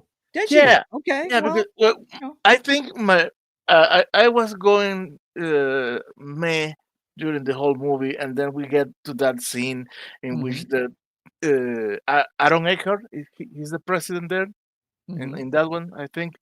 Yeah. And the terrorist is trying to get the nuclear launch codes, and the president is, no, I'm not giving you shit. And says, okay, then I will kill your secretary. Oh no, don't kill her. Here are the codes. burn half the world, but Yeah, don't kill right. my secretary. What the fuck? Jeez. Whatever. Right. Yeah, that was silly. Um, what the hell? Peter Pan's Neverland Nightmare in theaters January 13th, 14th, and 15th. Wendy Darling strikes out in an attempt to rescue her brother Michael from the clutches of the evil Peter Pan. Ah, Yeah, all of this stuff is in public ah, domain now, so they're going to be making horror movies out of all of it, dude. It's ridiculous. Did you see that they made a Mickey Mouse horror movie? yes.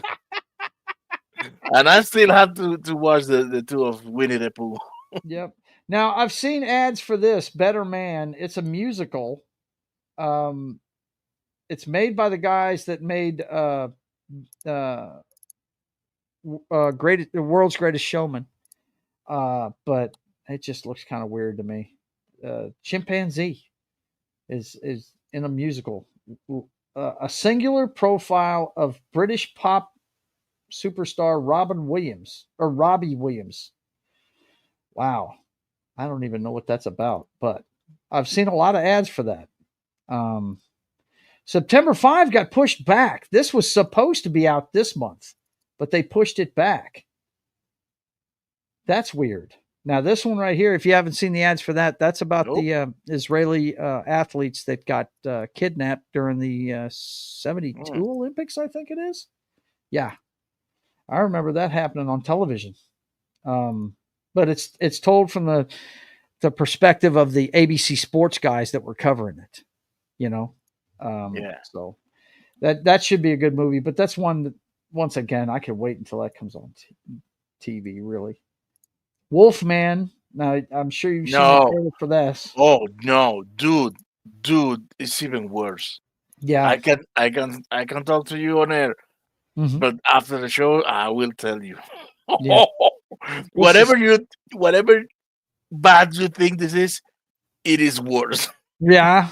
Because Yeah. it didn't look too good to me. It looked really strange. It looked like they were trying to do a horror movie, but incorporate the Wolfman in it somehow. It just looked really strange to me. It looked like an M. Night Shyamalan ding dong thing. No, is what it looked like. So, not even. well, I mean, his stuff was cool at one time, but he's not that great anymore. I still No. I still like Signs. And Oh my God! Look at this Grand Theft Hamlet. What? what the, I'm just looking at some of these titles. It's a documentary. Struggling actors Sam and Mark find solace from lockdown isolation. Okay, that's all I heard. That's all I needed to hear. Go away. oh, they are playing Hamlet in Grand Theft Auto. Okay, whatever. Marked men. Okay, Flight Risk. I saw the poster for this today. Guess what? Mel Gibson's directing Mark Wahlberg, Boys and Girls. This interests me right off the bat when I hear those two names working together. Because we all know Mel may be crazy, but he's a good director. Yeah. A pilot transports an air marshal accompanying a fugitive to trial as they cross the Alaskan wilderness. Tensions soar and trust is tested as not everyone on board is who they seem. Oh my God, is that Topher Grace? Is that who I'm seeing back here, right here? I don't know. Looks like it. Let's go down and look. Yeah, that's Topher Grace. There he is, bigger than shit. Yep. Oh my God. I haven't seen him in a movie in a long time, man. Damn. He looks like a serious man. Yeah.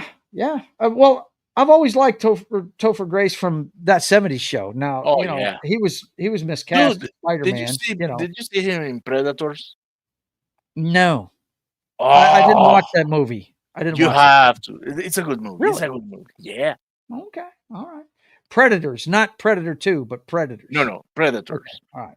All right. Michelle Dockery, I don't think I've ever heard of, but Wahlberg and Topher Grace and Mel Gibson's attached, man. This sounds like it might be pretty good, dude. Why are so many actors in? If they are going to be only 3 of them in a plane. Right. Well, I mean, I'm sure there's going to be stuff going on before they get on the plane. That's normal. Oh, and he is the killer, or the criminal. Topher is a criminal. Topher Grace? Oh, I imagine he Yes. is. I imagine he Look, is. he's chained. Get up. Get it. Oh, well. Okay, hang on. I'll go back. In the promo, the promo picture on the top. Okay, this one here. No. Oh, okay. Topher Grace and flight risk. Uh, What about Close it? this one. Close this one. Okay. Okay. All right. Go on here. There, in the trailer. You see, he's got chains and cuffs. Oh, okay. I got you. He's who they're transporting. Gotcha. Yeah. So he must be he's going to be the bad guy. the fucking Yes, I got psycho it. that eat Mhm. people or something like that. Yep. Let's see. Parrot Head says Winnie the Pooh has been in horror film for years now. Over in South Korea. Yeah. Oh well. Yeah. That's funny, Parrot Head. Not everybody's Well- going to get that joke. Let's see. Yeah, they'll touch every other's feet in the airport men's room. Yeah, right. I got you. Okay, let's see. Let's go back to the list here. Let's see what's going on. All right. So that was flight risk. Presence, Lucy Liu and Julia Fox. Don't know what that is. Let's take a look. Sounds at that like one. horror. The family becomes convinced they are not alone after moving into their new home in the suburbs. Yeah, Yeah, that sounds like a horror movie. The Presence. now Yep. it Okay. could be that they're trying to sell, that there's a ghost, but in reality there's some motherfucker living in the attic or something Right. like that. Dog Man. No. Valiant One. No. Game of Power. I don't know anybody attached to these things. Parents. Nope. Love Hurts. Hard Eyes. No. Captain America Brave New World. Yeah. Whatever. We don't care. Armand. It says drama. I thought it might be the vampire from Interview with a Vampire. Cleaner. Oh no. Now, have you seen this, buddy? Yeah. Have you seen this? Boys and girls. This is a British production now. Criminal activists hijack a gala, taking 300 hostages.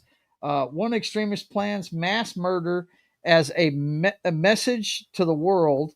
An ex-soldier turned window cleaner now works to rescue the hostages. I think they said in the trailer she's ex-special forces. First of all, I've never heard of any British Army having special forces. I think they call it something else. Yes. No.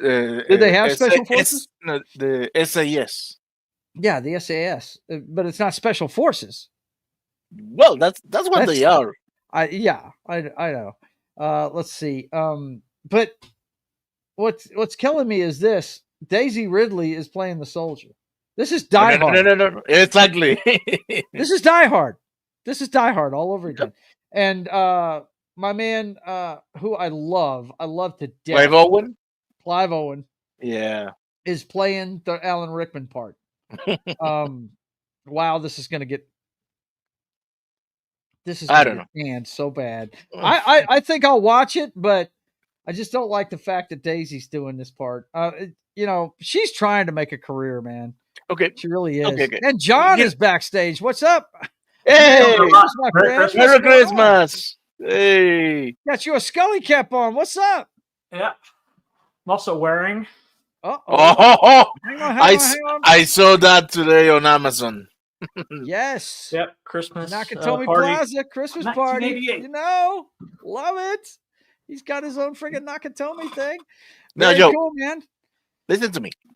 If she already, if she at least would have gone through the process of Sydney bulking up to a parent to give the impression that she can actually fight and knock down a man.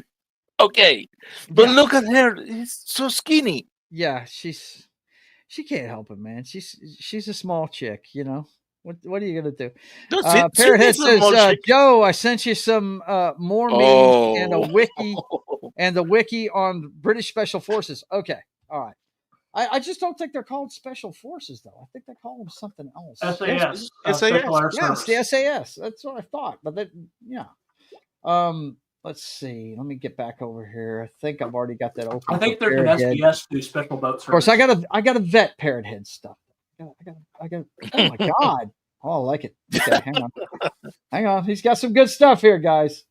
Hang on. Let's. Okay, I can't do that one. Oh my god, this one.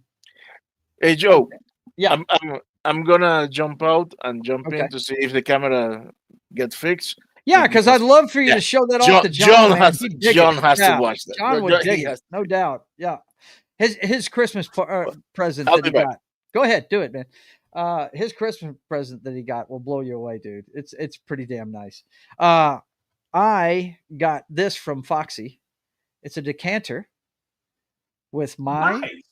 thing on it, and in the chamber, the 007 moniker. Yeah, Nice. man. Yeah, she made that for me. She gets these things off of Timo. She has been selling the shit out of these at craft shows, dude. Most of them she etches. Now she had to do labels for that, but most of them she etches. That one apparently wouldn't etch for her. She tried it and it wouldn't etch.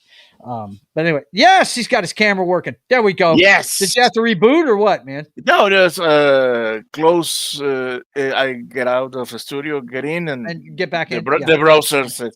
So Show it off, let's dude. see. Hang on. let's Let me see go full if the- screen with this. Check Oh, it, man. Nice. Look There down. it is, dude.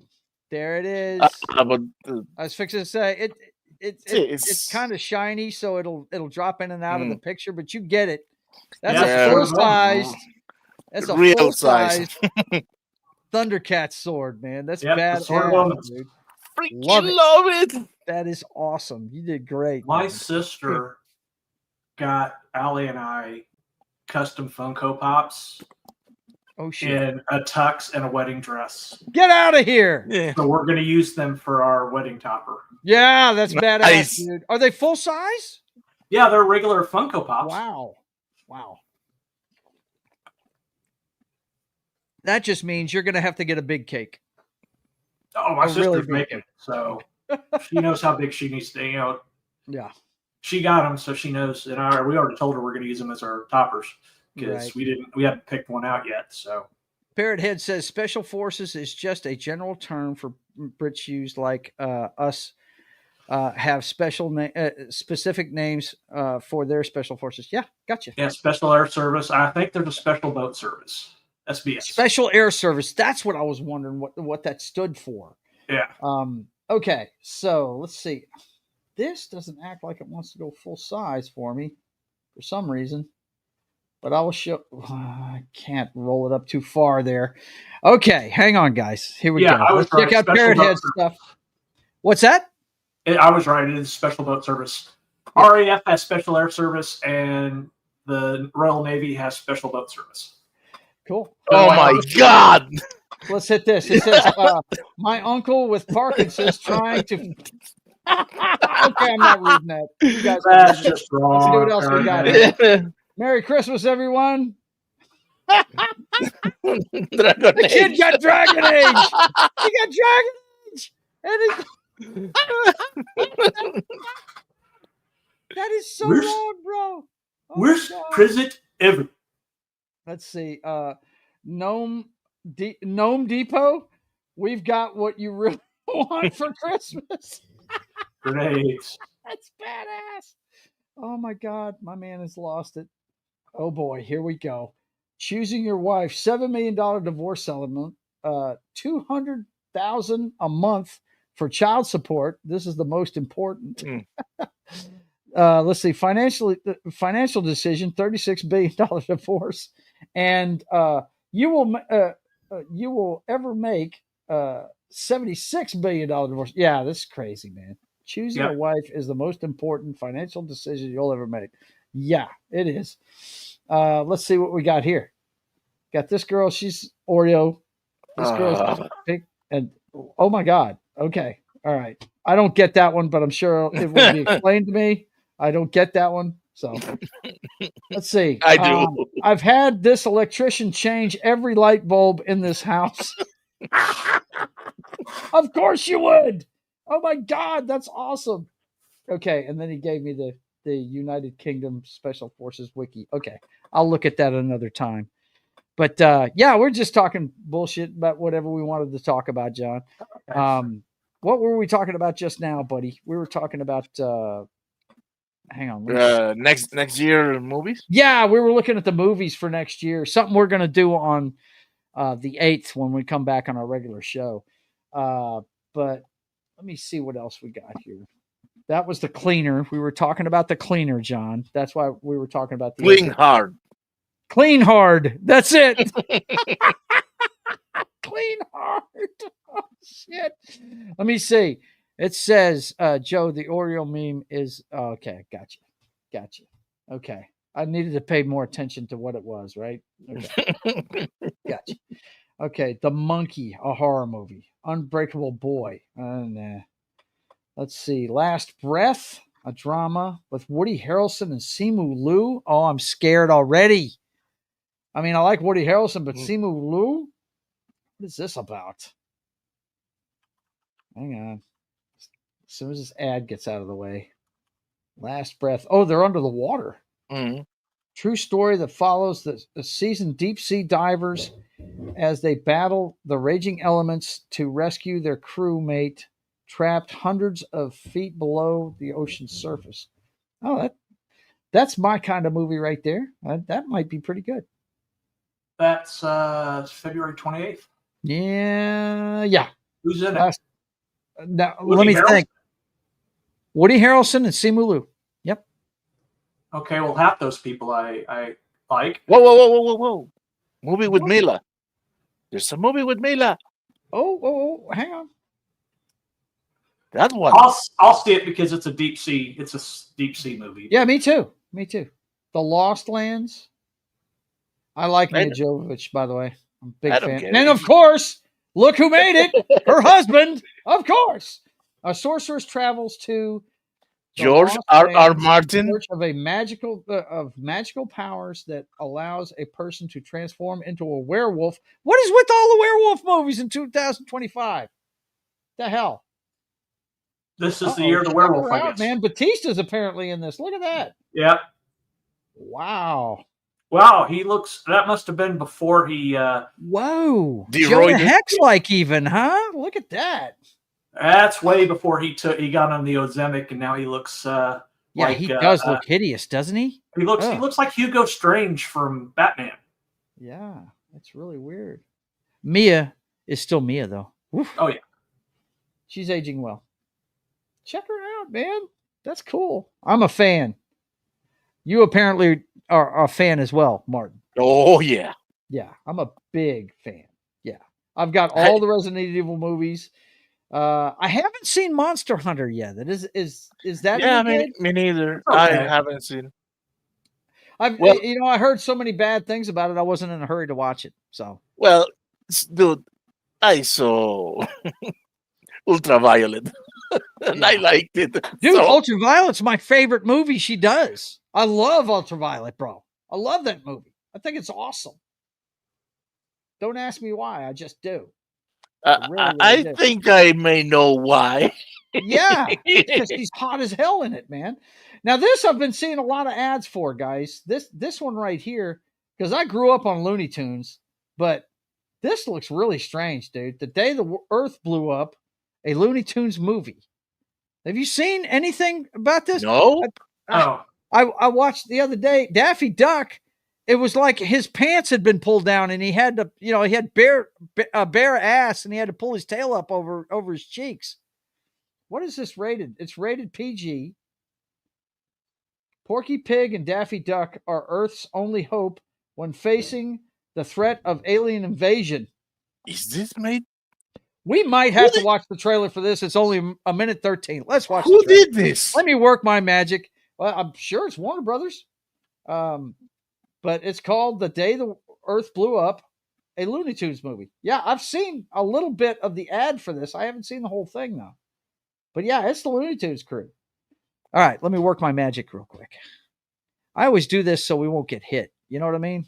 Mm-hmm. Like when I was showing the Superman trailer earlier. Let's see. Okay, full screen. Bear with me, boys and girls. So you had a good Christmas, John? Yeah, it was good. You have all the grandkids around and everything? Yep. Cool. Sounds awesome. All right. I've got to play on this. Let the ad run through. Of course, it's got an ad that's going to run 12 seconds. Bear with me, guys. Let this play through. Whatever, Snoop Dogg. I know Verizon's giving away too fast. I know. Shut up. All right. Get this full screen. And we will share it with our friends, boys and girls. By the way, guys, I'm only one sub away from having 500. And then I'll just have to worry about the watch hours. You know what I mean? Yeah. Okay, here we go. This is, let me make sure I got everything set. Yeah. This is the day the earth blew up. Oh, That's gonna hurt. damn, dude. That looks pretty cool. I'm not going to pay to see it in the theater, but man, that looks pretty cool. It does. But I'm glad I actually checked that out to see what it was about because, yeah, I've seen part of the that part where he pulls up his tail all the time.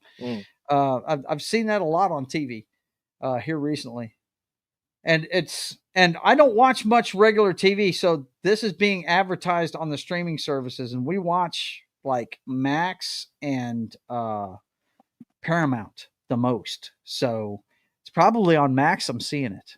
You know what I mean? Because I think isn't that a WB property? Isn't that a Warner Brothers property? I think. Pretty sure. I think so, yeah. They I'm pretty sure they used to have all the Acme cartoons on there. You know? I think. But anyway, the day the earth blew up. That's the name of that one. Well, So I'm a fan. That's what I grew up watching on Saturday mornings. So, you know, that was shit. Okay, let's see what else we got. March Sinners. On March 25th, I think. Or no, 14th, March 14th. Novocaine. I saw the trailer for that today. I'm like, okay, I might be all in on that. I did see that one on TV today too. It's got the guy from the boys in it. Yeah. Yeah, it's got Dennis Quaid's kid. Right. Yeah, it's got him in it. He basically can't feel pain. Right. That's the same weekend this is coming out. When intelligence agent Catherine Woodhouse is suspected of betraying the nation, her husband, also a legendary agent, faces the ultimate test of whether to be loyal to his marriage or his country. That sounds like some Mr. and Mrs. Smith shit right there. Yeah. But it doesn't look funny. It's Michael Fassbender. Kate Blanchett's in it. Pierce Brosnan's in it. Whoa. He's not in much these days. Huh. Okay. Well, I like Fassbender, but the one you're talking about, I did see I've been seeing the ad for that one. Yeah, Novocaine. That's the 14th, right? Yeah, there it is right there. What is going on here? Get me away from these ads. When the girl of his dreams is kidnapped, a man incapable of feeling physical pain turns his rare condition into an unexpected advantage in the fight to rescue her.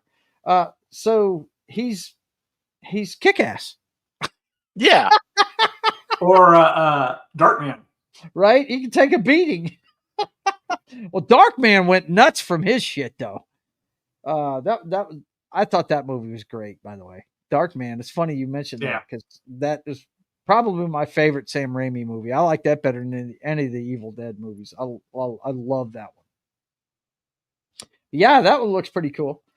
Let's see, Black Bag, Novocaine, Opus, Snow White. That we saw the ad. I forgot to mention. I saw the ad for this, and yeah, that looks horrible. It really does. It really does. It makes it look like Snow White's leading an uprising, man. It's nothing like.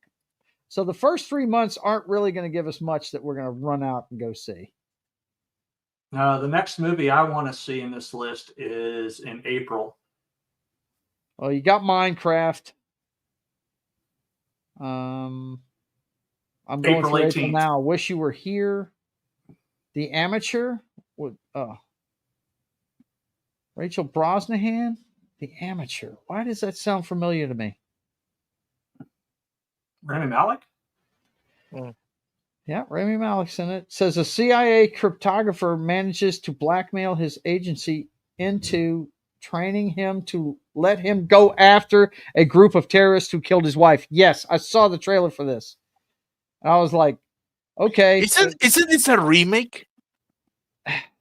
I think it is. I think it is a remake. Yes. And in the original movie, at the end, when he confronts the terrorists, they say, "We are infiltrated. We are CIA too." John Barenthal. Yeah.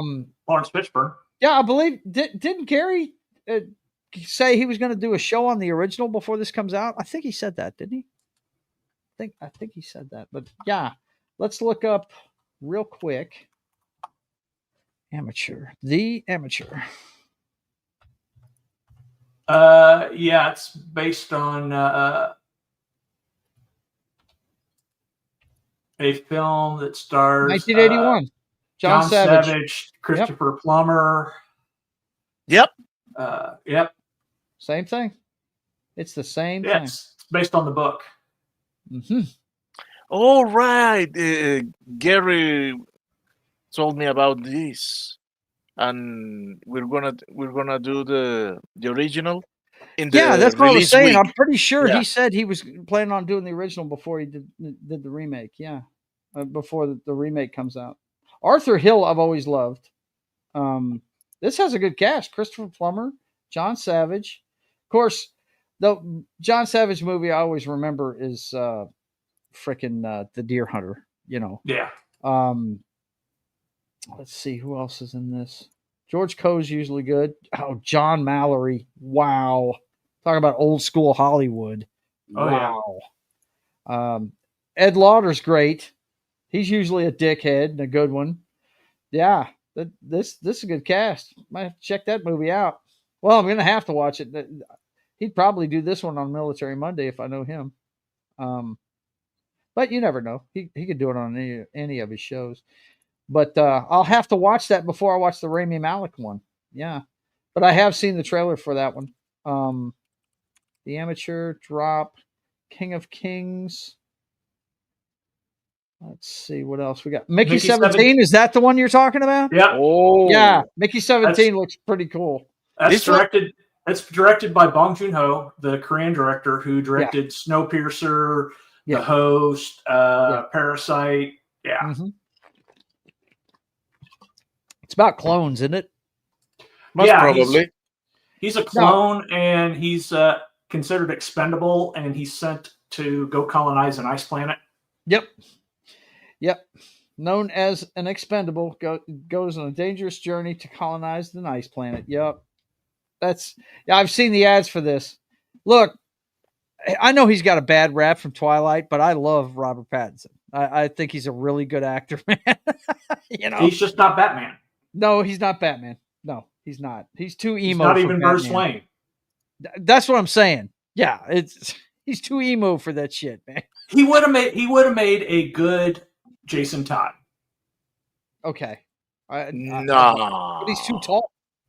He's too tall. Yeah. Those guys are short. Banquet, Trip into the Woods.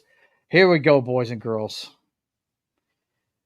Now, this I'm scared. Why? Because this movie doesn't need a sequel, man. It's a perfect fucking movie. But yeah, I want to see more of The Accountant. Yes, I do. Dude, if the movie is basically the same story of the first one, I don't care. I just want to watch the carnage. But is the whole thing going to be? Well, first of all, will his brother and him be working together? That's one thing. the other another thing is his whole shtick going to be doing nice things for girls that he can't get with? I mean, No, is he going to walk I away think from he's another chick? You I know? think he's going to rescue his brother because the brother is quite the hothead. Yes, he is a hothead, and we saw that in the first movie. And he does love his brother. Mm. He does love him. Dude, when they recognize each other, that one moment was awesome. It was fantastic, man. When they were when he's reciting the Solomon Grundy poem, and John Barenthal starts saying it too. I was like, motherfucker. The great thing about that movie, and I just don't know if they're going to be able to achieve this again, Martin, and you'll understand what I'm saying when I say this. If you haven't seen this movie, by the way, if you've never seen The Accountant, go watch this movie. My brother says it's basically working its way up to being his favorite movie he's ever seen. And he seems to think he may be, one of these OCD guys that has to have a program, and has to stick to it. But the thing about this movie, guys, is from about, I would say, about all through the third act, you are just blown away by everything that ties everything else together through the whole story. I mean, it's jaw dropping, the stuff that's revealed in the third act. It's just so awesome. And I gave away one of them just now when we were talking about the Solomon Grundy thing, but there's moments like that. There's like 3 or 4 of them there down the stretch of the finale of the movie where you're just like, oh my God, this guy's a fucking genius. There's no way this guy's ever getting caught. It's pretty damn awesome. I thought this movie was great, dude. It's one of the most underrated movies ever. And once again, you can say what you want about Affleck. He's a drunk. He can't keep a relationship going, whatever. In his real life, he makes great movies. This guy is a really good actor, man. And, you want to talk about Batman. I still to this day say he's the best Batman ever. Best live action Batman. Yeah. Best live action Batman. Yes. We all know Conroy is the best Batman ever. We know that. But this guy on screen was Batman. First of all, he was the first guy that wasn't a dwarf that they friggin' he was Batman and he was Bruce. Yeah. He was both. He was both. Yes. Mm-hmm. He pulled it off. It really did, man. I mean, as much as everybody, it was so funny.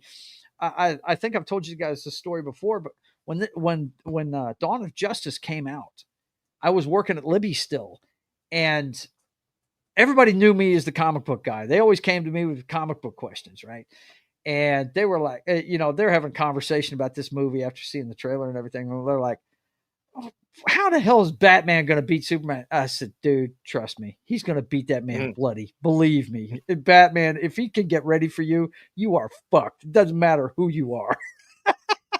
And they're like, no, man, there's no way he can beat up Superman. Superman's an alien. Blah, blah, blah, blah, and all this shit. Okay. I'm like, okay, don't listen to me, And when everybody was like, oh, Ben Affleck's going to play Batman. I hate that guy. I said, trust me, he knows comic books, man. That guy's read comic books his entire life. He will do dynamite at it. And as much bitching as everybody did about, Dawn of Justice and, the fucking cave troll that was fucking, whatever they were calling Doomsday, cave troll. And a bunch of other stuff. I liked the best thing in it was Wonder Woman's cameo and fucking Batman. He was the best thing in it, Well, when you see the director's cut, it makes more sense, a little more sense. You can forgive some things, but the one that I can never pass is you have Wonder Woman. Mm-hmm. She's a freaking Amazon. Yep. Give that spear to the Amazon. Right. Give the spear to the Amazon. You don't have to sacrifice yourself. Hey, Diana, use this. She'd still be stabbing him. Yeah. You know what I mean? From a safe distance. Yeah. My favorite line in The Dark Knight Returns is, just remember, Clark, I'm the only man that ever beat you. Yeah. Right. That's true. Yeah.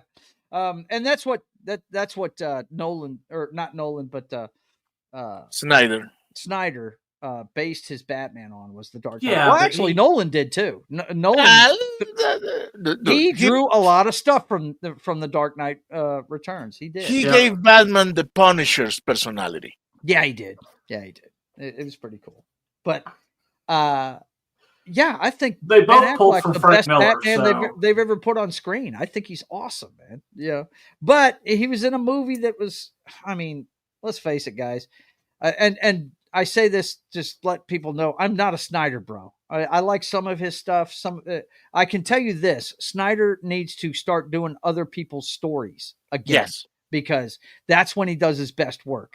When he writes it, it's shit. But when he does somebody else's work, it's fantastic. And I'm sorry, I like the Snyder cut of. Yeah, I like Justice League. Yeah, Justice League. I did too. All I did. 4 hours of it. It's long in the tooth, no doubt.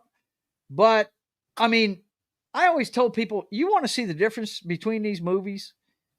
Watch the Snyder cut version of Steppenwolf coming to get the mother box in the Amazon, on Themyscira from the Amazons. Watch that in the fucking theatrical release, then go watch it in the Snyder cut.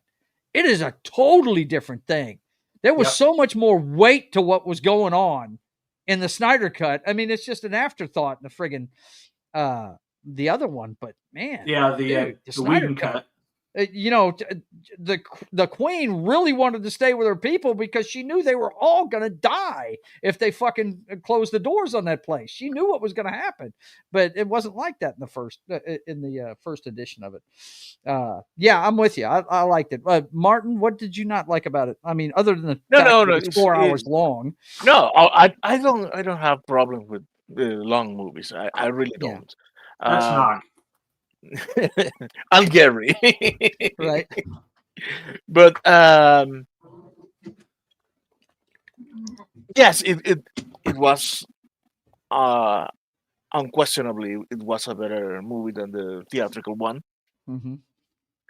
But still, I don't know, could have been better. Yeah.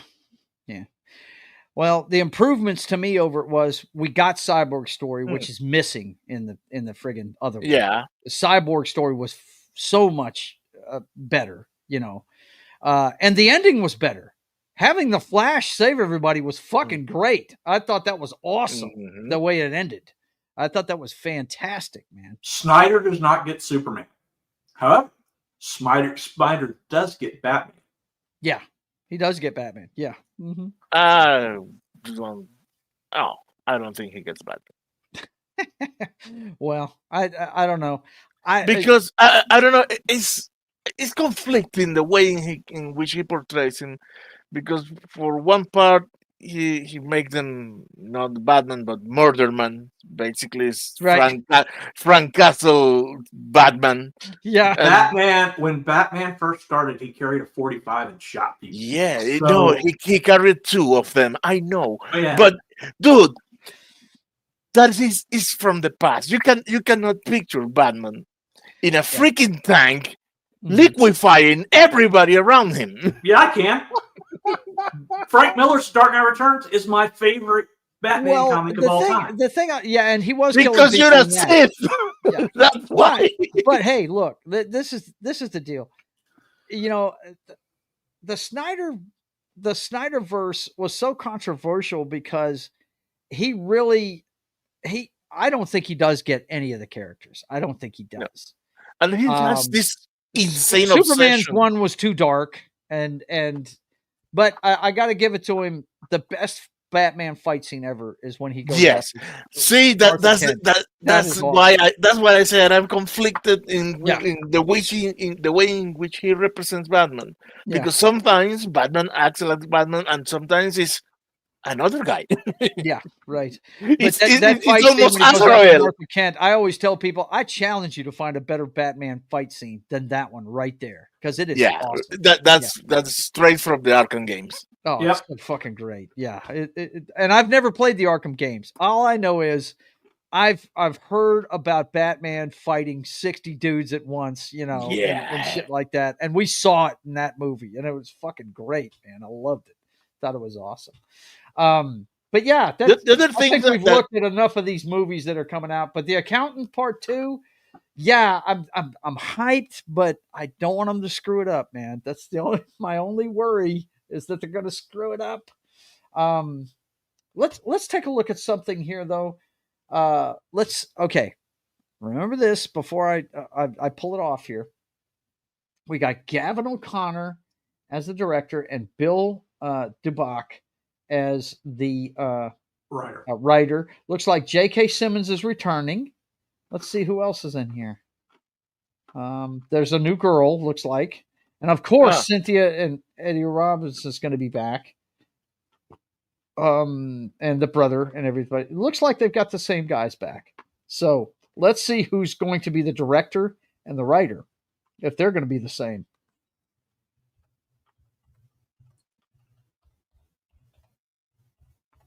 Boom. The Accountant, 2016. Directed by Gavin O'Connor and written by Bill Dubach. Fantastic. Yep. All right, it's the same guys. I feel better now. Now that I've done a little research, I feel better. Well, remember what happened with Joker 2? Yeah, it's the same people, isn't it? Okay, the same people. Forget what I said. I'm full of shit. Jesus Christ. You had to bring that up, didn't you? Oh, God. Was there a bad... I mean, we had this discussion on the last State of the Atmosphere of the Year last week. To me, there wasn't a worse movie out last year than Joker 2. It was the worst. It was the absolute worst. I didn't even watch... I can't speak to The Crow. Okay, I've heard it's really bad. I haven't seen it, though. That, some movies I feel like shouldn't be remade. And I think The Crow is one that, the Jason Lee version. Why would you remake that? It's perfect. It's awesome. There's certain movies don't need to be remade, and we've got a bunch of remakes and reboots coming out next year too. It's a bunch of those. And now, sequels. Like The Fall Guy, I enjoyed that one. And I never really watched the TV show. I knew of it because I was a big fan of the $6 Million Man, and it was Lee Major's next show after that. Yes, I'm an old fuck. But anyway, I was a big fan of Lee Major's on $6 Million Man, and I watched a couple of episodes of Stuntman. Didn't really grab me, but I didn't really start appreciating stunts in movies until after Burt Reynolds stopped making the movies he was making. You know what I mean? Because I was a big fan of him as a kid. And a lot of people love Smokey and the Bandit. I love Hooper, if you've ever seen that movie, about the stuntmen. And I just love that movie. But, Fall Guy, when I saw it was Ryan Gosling, first of all, ever since I saw Drive, I totally changed my opinion of Ryan Gosling, because all I knew of him was The Notebook before that. Yeah. You know what I mean? And I was like, oh, this is the rom-com guy, And then I saw Drive, and I was like, oh shit, this guy can be tough too. Fuck me. That if you've never seen Drive, go watch it. It's not.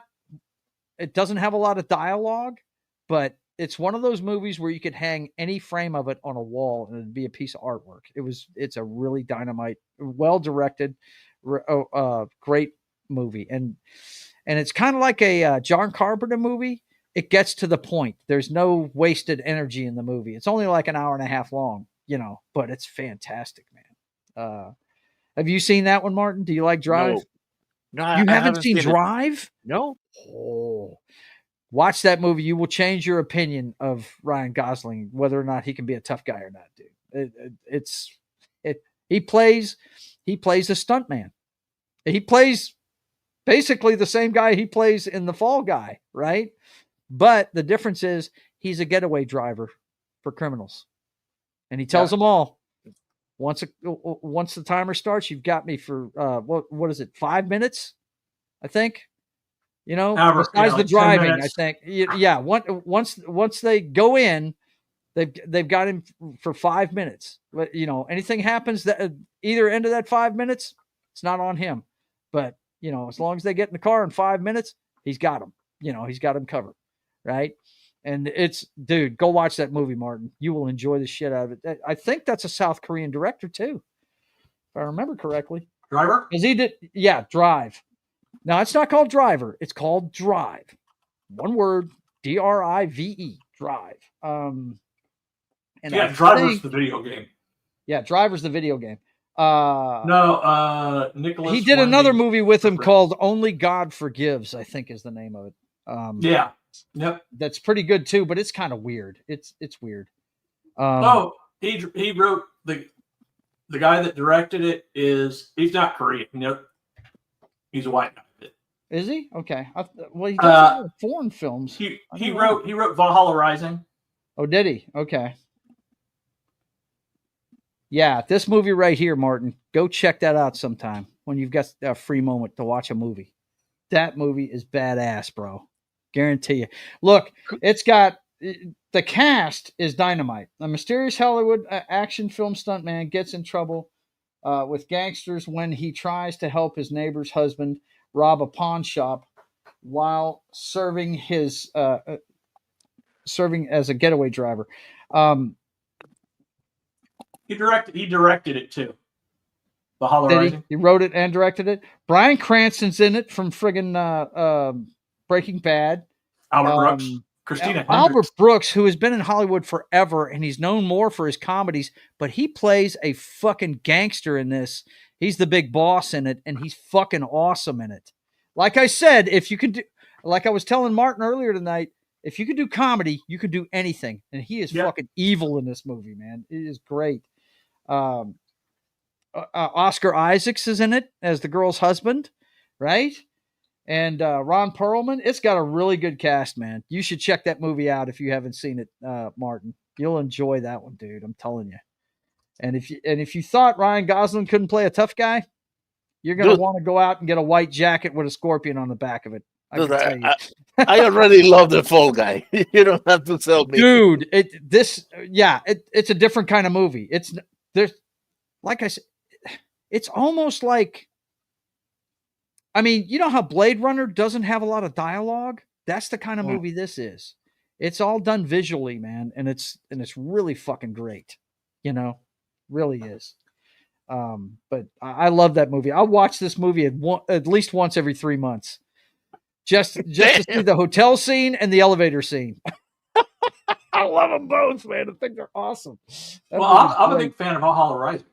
Are you? That's what he did a couple of years before Drive. I've never seen that one. It's got Mads Mikkelsen. Basically, he's a pagan warrior, and he's captured as a slave, and he ends up joining a group of crusaders going into the Holy Lands. Mm-hmm. So he's a Viking going into the Holy Lands to fight the Crusades. Wow. The same director did that one? Yep. Okay. Check it out, man. Hang on. Ugh. Nicholas Winding Refn? What a name. Winding is his middle name? What? Yeah. Pretty wild, dude.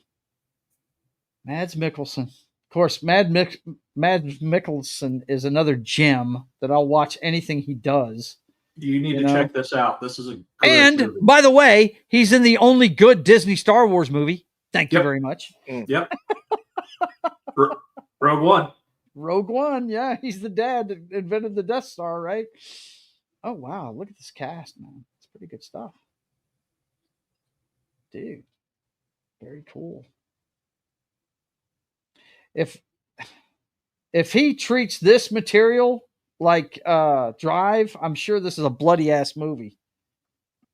Right? It's very good. Yeah. It's very violent too. Yeah. I figured, yeah. He pulls no punches with the violence, man. Nope. It's not Euro violence like Starship Troopers, you know, that kind of thing. Whatever his name is, the guy that does that movie. He did Verhoeven. Yeah, Verhoeven. Verhoeven. Yeah. Verhoeven, yeah. His shit's over the top, but he doesn't shy away from blood though, man. You see people lose their fucking heads and all kinds of shit. It's fucking ridiculous, man. Yeah, watch Drive sometime, Martin. I could rave about that movie for an hour. I'm telling you, I love that fucking flick. It's so great, and he's a stuntman in it. I just dig stunt work and all that stuff. I was thinking that I needed to find something to watch. Maybe I'll go dig up the old Fall Guy episodes with Lee Majors and watch them. I might have to do that. You know what I mean? Yeah. Because I never watched it. I knew all about the song and everything, but I never did watch the show. I really didn't. I did watch it. I cannot attest that I watched it entirely because, again, we were in Venezuela. You can't even guarantee you're watching the shows, the episodes in the correct order. Right. You may not get them every week, right? But yeah, good stuff. All right, we talked about enough about movies that are coming up. What are you guys looking forward to this year? Anything. You talk about anything. That movies, music, concerts, whatever. Three-peat. Oh, yeah. Should have known. You're looking forward to the three-peat. And it could happen. It could happen, man. After today? Yeah, I'm good with it. Chris Jones wasn't even playing in that game. Nope. And they made them look like a high school team. That was wow. I tell you, your defensive coordinator Spags does not get enough credit. No, he doesn't. They do. He's a genius. He is. He's very good at. He's very good at what Belichick used to do, and that's find what you do well and take it away. You know, it just I don't know what Russ was doing throwing that ball in the middle of the field. I didn't see the whole game, but I hit the thread with it. You know, when we were talking. Throwing at three white jerseys. You throwing at 3 white jerseys there? What are you doing, man? Come on, man. You know better than that shit. He was lucky to get the ball back when he put it in the dirt too. Yep. So you guys have locked up home field advantage. So the second team's going to be out there. Knock will be happy about that. Yeah. So because he's got some teams breathing down his neck now. Yeah. Everybody won last weekend to put the pressure on them. And they're playing the Bengals this week, right? Who is? The Broncos. No, the Broncos this week? Yeah. I'm not sure. I think they are. I think Pretty sure they're playing the Bengals. But Bengals are weak right now. I don't know. Wallach an Egyptian was a very good hit. What are you looking forward to there, Martin, this year? Me? I'm doing my best to try to get to the wedding of that guy that is beside you. Yeah, man. I'm looking forward to that too. Yep. Yeah. I got invitations. It's a short drive for me, buddy. All I have to do is go up through Arkansas and I'm there. Yeah. Yeah. So it ain't too bad for me. Now, are you in Eastern or Western Missouri? I'm in West Central. Okay. I'm about 50 miles from Kansas City. Okay. Gotcha. On 50 highway. So I can take that road. I take all the way to Fort Smith, which is in northwestern Arkansas, and then come over that way. Yeah, I think so. I'll give you a good route. Yeah. Okay.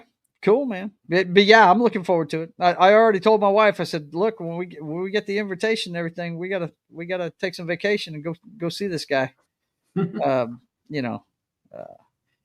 Anytime I can go and be part of something like that with somebody that I either play video games with or now that I'm doing YouTube, I try to, last time I did it, I went and saw Christian down in New Orleans. So that was fun. I had a ball doing that. So yeah, I'm looking forward to putting I might even have to rent me a tux to bring with me and wear, man.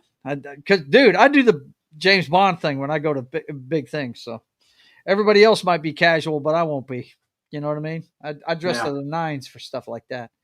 As far as me, there's not really anything I'm really looking forward to this year other than, and I'm not really that hyped about the Superman movie, but I'm hyped about going to see my brother and going to see it with him. That's what makes it special for me. The last time we did it, we went and saw Man of Steel when it opened. and we drove over there, and we actually, I had a picture of it and everything. I actually met one of my buddies I played DC Universe with. We called him Uncle Jesse. That's what he called himself. He's a big Saved by the Bell fan, right? I think that's the name of the show, isn't that? Anyway, look, the chick from Showgirls. What fucking TV show was she? Yeah, she was on Saved by the Bell. Yeah, okay, that's it. Uncle Jesse comes from that show. Okay. Anyway, big old guy. He's taller than me and my brother both, and my brother's like 6'1". He works for the Dallas Department of Transportation. He said, "Yeah, you know those guys that are leaning on the shovel at the construction sites? I'm the guy that tells them they're leaning on it wrong." I said, "Oh shit, okay." But I was playing DCO with him at the time, and I told him I was coming to town to see it with my brother. And he said, and I asked him if he wanted to go. He said, "Hell yeah!" And it was me. I took my daughter and her fiance. They weren't married at the time. There was 6 of us went, and he brought his wife, and I brought my wife. And actually, no, that's more than 6 people. It was 7 people altogether with Uncle Jesse. Yeah, and it was, dude. I mean, we enjoyed the shit out of it. I mean, hindsight is 2020, but at the time we enjoyed the shit out of it. We really did, because it was a Superman movie. I mean, dude, when I saw that movie, I think it was 78 when that came out, right? 77 or 78. Real Superman was 78. Yeah, 78. It blew us away, man. Love that fucking movie. And Christopher Reeve will always be my favorite Superman. He's the measuring stick. Now, Henry Cavill's done well, and this guy Cornsweat looks the part. We'll see if he can act. Yeah, I didn't have a problem with Brandon Routh. I thought he did Brandon Routh. fine. Yeah, the only problem with Brandon Routh's movie was the fucking the script, the deadbeat dad fucking Superman shit. Yeah, that was the most. And then turn him back to become a homewrecker. Yeah, yeah, it's just dumb. It was so bad. It really was. That was bad. But the parts of him being Superman was cool as shit. That's why I was so hyped when he got to play Kingdom Come Superman. Yes, for, the Arrowverse. That's really when I gave up on the Arrowverse. Was that? It was after that right there, because I don't want to ruin it for anybody, but they killed off my boy. They killed off Arrow. In the cross. And they made him a Spectre. It was my favorite. Well, it was my favorite version. It was my favorite show in that universe. My wife was all into The Walking Dead back then, and my show was Arrow. I couldn't get enough of that shit. I don't know. I think that Batwoman killing Batman and getting praised for that. I think that was the Batman you talking about Kevin Conroy killing Kevin Conroy? Yeah. It's look, the crossover, the Crisis on Infinite Earths. It was strange. It really was. Yeah. I don't think it was comic book accurate. No, it wasn't. But it was cool to see. Yeah. It was cool to see Brandon Routh with the gray hair and the fucking Kingdom Come Superman symbol on and everything, the black and red Superman symbol. That was cool as shit. We got to play it again. Awesome One is here. He says, "Merry Christmas, y'all." Well, Merry Christmas. Merry Christmas to you, man. And I've been saying Merry Christmas to everybody all night. Merry Christmas. Merry Christmas. Good to see him, Awesome One. We just been sitting here bullshitting about some of our favorite stuff, looking at movies that are coming out this year and stuff like that, checking out what everybody's getting into. But yeah, I guess that's what I'm looking forward to, the trip to go see my brother over in Dallas and go see that movie with him. Tim's back again. He said Merry Christmas back. I'm not playing it again for you, buddy. You already said it. Once per customer, bro. Sorry. But you'll see it again before the end of the show. Oh, that's so Soviet of you. Yeah, right? All right. Well, I am going to do one more shot, and then I'm going to get out of here because I'm out of beer. boys and girls. But if you want to do a shot with me, pour it up, and I will say Merry Christmas to you guys. And looking forward to a great new year Merry Christmas. as well. Woohoo. All right. What do you guys want to push before you get out of here? Martin, you got anything you want to push before we get out of here? Yeah. All right. Go. Wrong button. Do it. Tomorrow, Kids has come with this idea, and it's absolutely gorgeous. It's a ranting episode, but with the format of an award show. So it's not the Razzies. It's not the Razzies, but we're celebrating the worst of entertainment in 2024. Oh, nice. That's cool. Yes, and tomorrow's that show is at 10 a.m. Is that right? 10:30 a.m. Yes, Central. 10:30. Okay, 10:30 a.m. Central. Okay. What else? Well, yeah. After that, on Friday, we have I think it's the Village of the Dam. Really? That's going Which to one? be the one that, oh my goodness, the one from John Carpenter. Okay. And of course, John, I don't know if you know, but later that same Friday is your show. Yes. Okay, so that's going to be the Bad Entertainment Awards for Nerdom. Look at this. It's crazy. You guys are nuts. And then let's see. Is this it? Village of the Damned. There it is. Yeah. That's the one with Christopher Reeves. Superman's in that one. I forgot about that. Kirstie Alley. Do not forget Kirstie Alley. Kirstie Alley's in it. Yeah, absolutely. Was she on Cheers at that time? I think she was. No, I think that's before that was before she was on Cheers. Is that right? Okay. I think so. And then, of course, John shows in here somewhere, but I'm sure he hasn't put up. I haven't prepared the show yet. That's fine, but that's all on Pop Culture Minefields channel. So go give them a like, share, subscribe, all that good stuff, boys and girls. Don't forget about that. Okie dokie. Thanks, Martin. Okay. John, you got anything you want to push that I'm not going to push already? Just keep an eye out. I'm seriously considering doing a random stream or two while I'm off. Okay, good. That's why I did this tonight. I said, you know what? I'm going to get on, do a one-man show, and see if anybody comes up. And Martin jumped in when I was talking James Bond. And then you showed up later. You said you might show up. Yeah. But yeah. We'll be watching out for it. Let's go ahead and get yours up here. Hang on, so I can show everybody what it looks like. There he is right there. It's Das Wolfen's page. Yes, you can't miss it. It looks like a wolf right off the old English Das Wolfen. Yep. Looks cool as shit. That's a cool logo. Go like, share, subscribe, all that good stuff. He's got a bunch of Godzilla content. If you're into the big lizard, he has got it all there for you.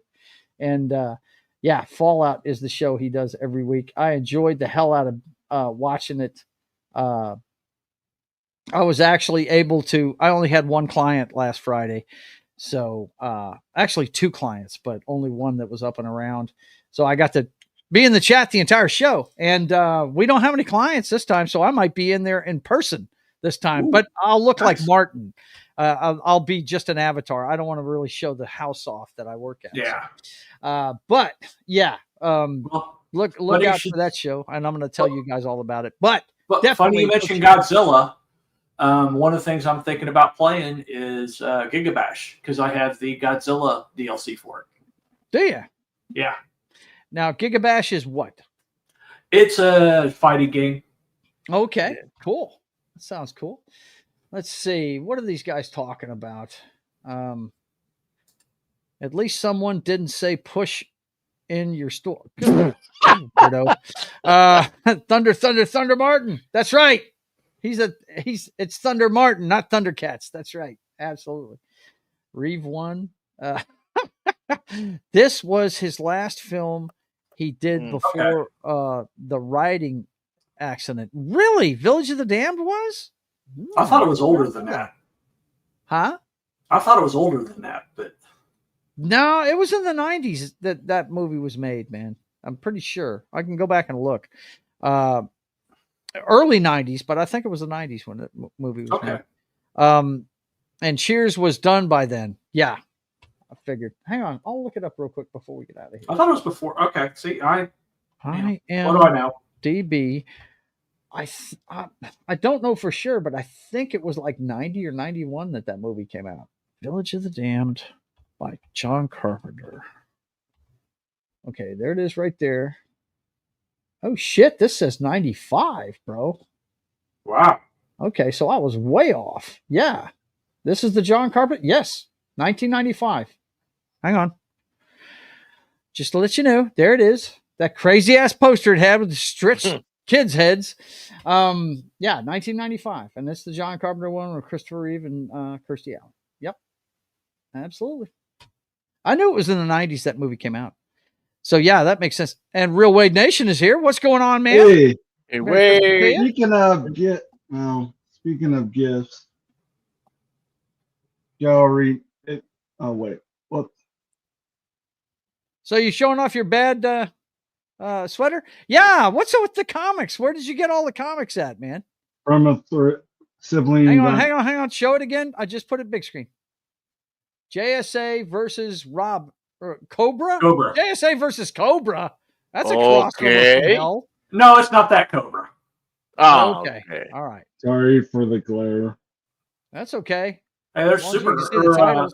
Power. Yeah, he was asking about whether or not these were good books or not. I just didn't know that if they were woke or not. Yeah. Oh no, not these. No. I don't think that. Well, the Dan Slott Fantastic Four might be. That's the new Fantastic Four. Yeah, that is. Yeah. Let me see. I mean, if you want a better picture, you can. No, you're good. Fantastic Four. I don't know what year that is. I don't know. Okay, go. Next. Keep going. Yeah. That one I told him to read. Yes. What issue is that? What year is that? Or what number? It's 15 cents. So that had to be like pre-70s. October. 393. 393. Hang on. I'll look it up. Go ahead and keep showing your stuff. Action Comics 393. Another one. Mm-hmm. Yeah, that's it. Right there. Yeah. Steel. Number 1. And what you don't realize, it was $3 each or 4 for $10. Oh, okay. That Cobra, it was a miniseries that came out in 2009, 2010. So I didn't know anything, and I'm like, I was worried about they were like, I don't. Where did you get them? Brother got it at thrift store in Texas somewhere. Oh, cool. Yeah. Hang on, real quick. Let me share this real fast. That Action Comics 393 was. I doubt it's valuable. October of 1970. So I doubt it's valuable. I don't know. Well, what's going to dictate the value is how rare it is, dude. That's what it has to do with. That's what I figured, but I'm like, I don't know. It's worth about if it's in really good shape, it's worth about $8. I doubt it. Yeah. I mean, it's not bad when it's in the right. You know, like what else you got? Keep going. Because I told him the Action Comics, and he's got a bunch of Steel books. He's got a bunch of them. Yeah. There's Supergirl. I like Supergirl's a plus. Uncle and Scrooge McDuck. There we go. Scrooge McDuck. Those are good books. Donald Duck. I mean, if you want a better picture, go to Twitter. But yeah, anyway. Yeah, it's on his Twitter feed, guys. You can see he was asking. And then I figured this was the woke, but I was like, I don't know. Yeah, it is. X-Men First Class. That's woke. Believe that. It is. How woke is it? Fairly woke. I don't know, man. I don't read any new comics. No, I know. You know what I do? I I buy Spider-Man, Amazing Spider-Man only, just to support my comic book store, and I don't even read them. I just throw them in a box. Give me a minute, and I'll be right back. I just do it. Oh wait. Well, we're fixing to go, man. I'm leaving right now. So, anyway, let me let you guys know what's going on with the channel. Let's see. Of course, you're watching Chillin at the Club, a Christmas special. And we're going to do this again next Wednesday, Chillin at the Club for New Year's Eve. So if you guys want to come hang out on New Year's Eve, come see me next next Wednesday, or not New Year's Eve, New Year's Day at 7 p.m. So come check that out at 7 p.m. on all my channels. And then, of course, Friday, you'll see me on Sketching the Privateer. I'll work on my comic book for about an hour before I go to work. So you guys can check that out at 1 p.m. Central Time on Friday. 8 p.m. Central Time on Friday is Fallout with Game Night with John over on Pop Culture Minefields channel. So Martin will be there as well running the show. You guys go check that out. And I might even be there if we don't have any clients. I'm not promising anything, but if we don't have any clients, I will show up and troll John as he stabs things to death with his melee loadout that he's made for Fallout. So check that out. Pop Culture Minefields channel at 8 p.m. every Friday. And then, of course, Sunday, it's NFL pregame party. We're going to talk everything about the bowl games and let's see. They'll have played 5 games by the time we get to Sunday because they've got 3 of them on Saturday. They played 2 today. So we're going to talk about all the games and everything that's coming up this Sunday at 10 a.m. Central Time. And then Monday at 10 a.m. Central Time, it's Invasion USA. They were going to do this on Christmas. That's why we got the Christmas looking Chuck Norris there, but they decided to move it to the 30th. So you guys come check us out. It's Gary, Anima, Martin, and myself as we talk Invasion USA with Chuck Norris. I might show up. And you're off, so you should show up if you can get up. I mean, when you're on vacation, you don't tend to get out of bed very early. But we'd love to see you, John. That's for sure. John used to be on the show all the time. That's where he and I first met. But anyway, you guys come check it out. Military Monday on at 10 a.m. Central Time on Monday, and then Monday at 4 p.m. Central Time, It's Only Talk and Roll is going to be moving back to Mondays. Now, I don't know if he's doing a show this Monday. Not sure. But when he does start doing It's Only Talk and Roll again on That 70s Rock Fans channel, it will be Mondays at 4 p.m. Central Time, 1 hour before the Brothers Hack the Matrix. We do that at 5 p.m. Central Time every Monday afternoon. Danny was busy last week, but he will be here to help me break down the clown show that is 2024 one last time before we get into 2025. So come check it out at 5 p.m. Central Time on Monday. We've got new segments like the Trump cards, where we talk about his appointments so far. And we also talk about, the Diddler and the Diddy Files. We got to check that out too.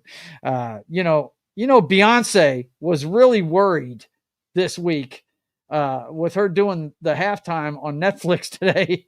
She's hoping that everybody forgot that Jay-Z hangs out with the Diddler. So anyway, come see everything we do at 5 p.m. Central Time on Monday. And then, of course, on New Year's Eve, I'm not having a party this year. So I talked to the wife. She said, go ahead and do your stream on New Year's Eve, and I will come in there and give you a New Year's Eve kiss right at midnight when you're wrapping up. I said, cool. Sounds great. So we're going to do Papa Joe Gamer After Dark, video games, cocktails, and fails this Tuesday. And we're going to be playing my favorite video game ever. I know you guys probably sick of it, but I never get sick of it. And hopefully my boy Lunatic, if he's not at a party, will play with me. It's DC Universe Online. And then right back around to this show, Chillin at the Club. We're going to do it again next week for New Year's. So you guys, I want to thank you guys all for showing up tonight in this special presentation. I don't usually do it by myself, but you guys made sure I wasn't by myself. So I'm very happy for that. I want to thank the chat, you guys. Merry Christmas to all of you, and have a happy New Year and all that good stuff. And definitely check out John's channel, Pop Culture Minefield, and everything Real Wade Nation's doing. Mm-hmm. They do great stuff, okay? And I want to thank you guys for being here. And until we see you again, I want you guys to keep on keeping on. God bless.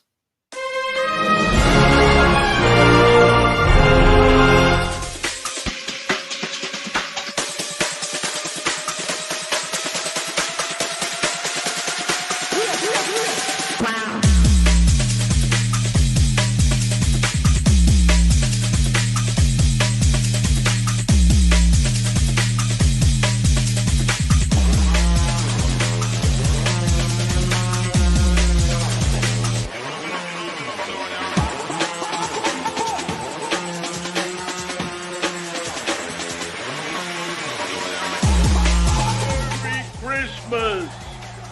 Merry Christmas!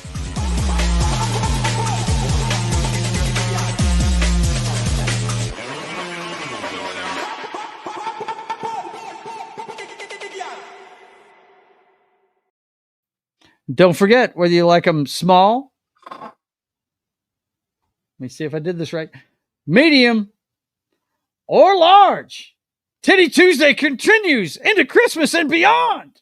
You guys take it easy. We will see you next time. Merry Christmas! Merry Christmas!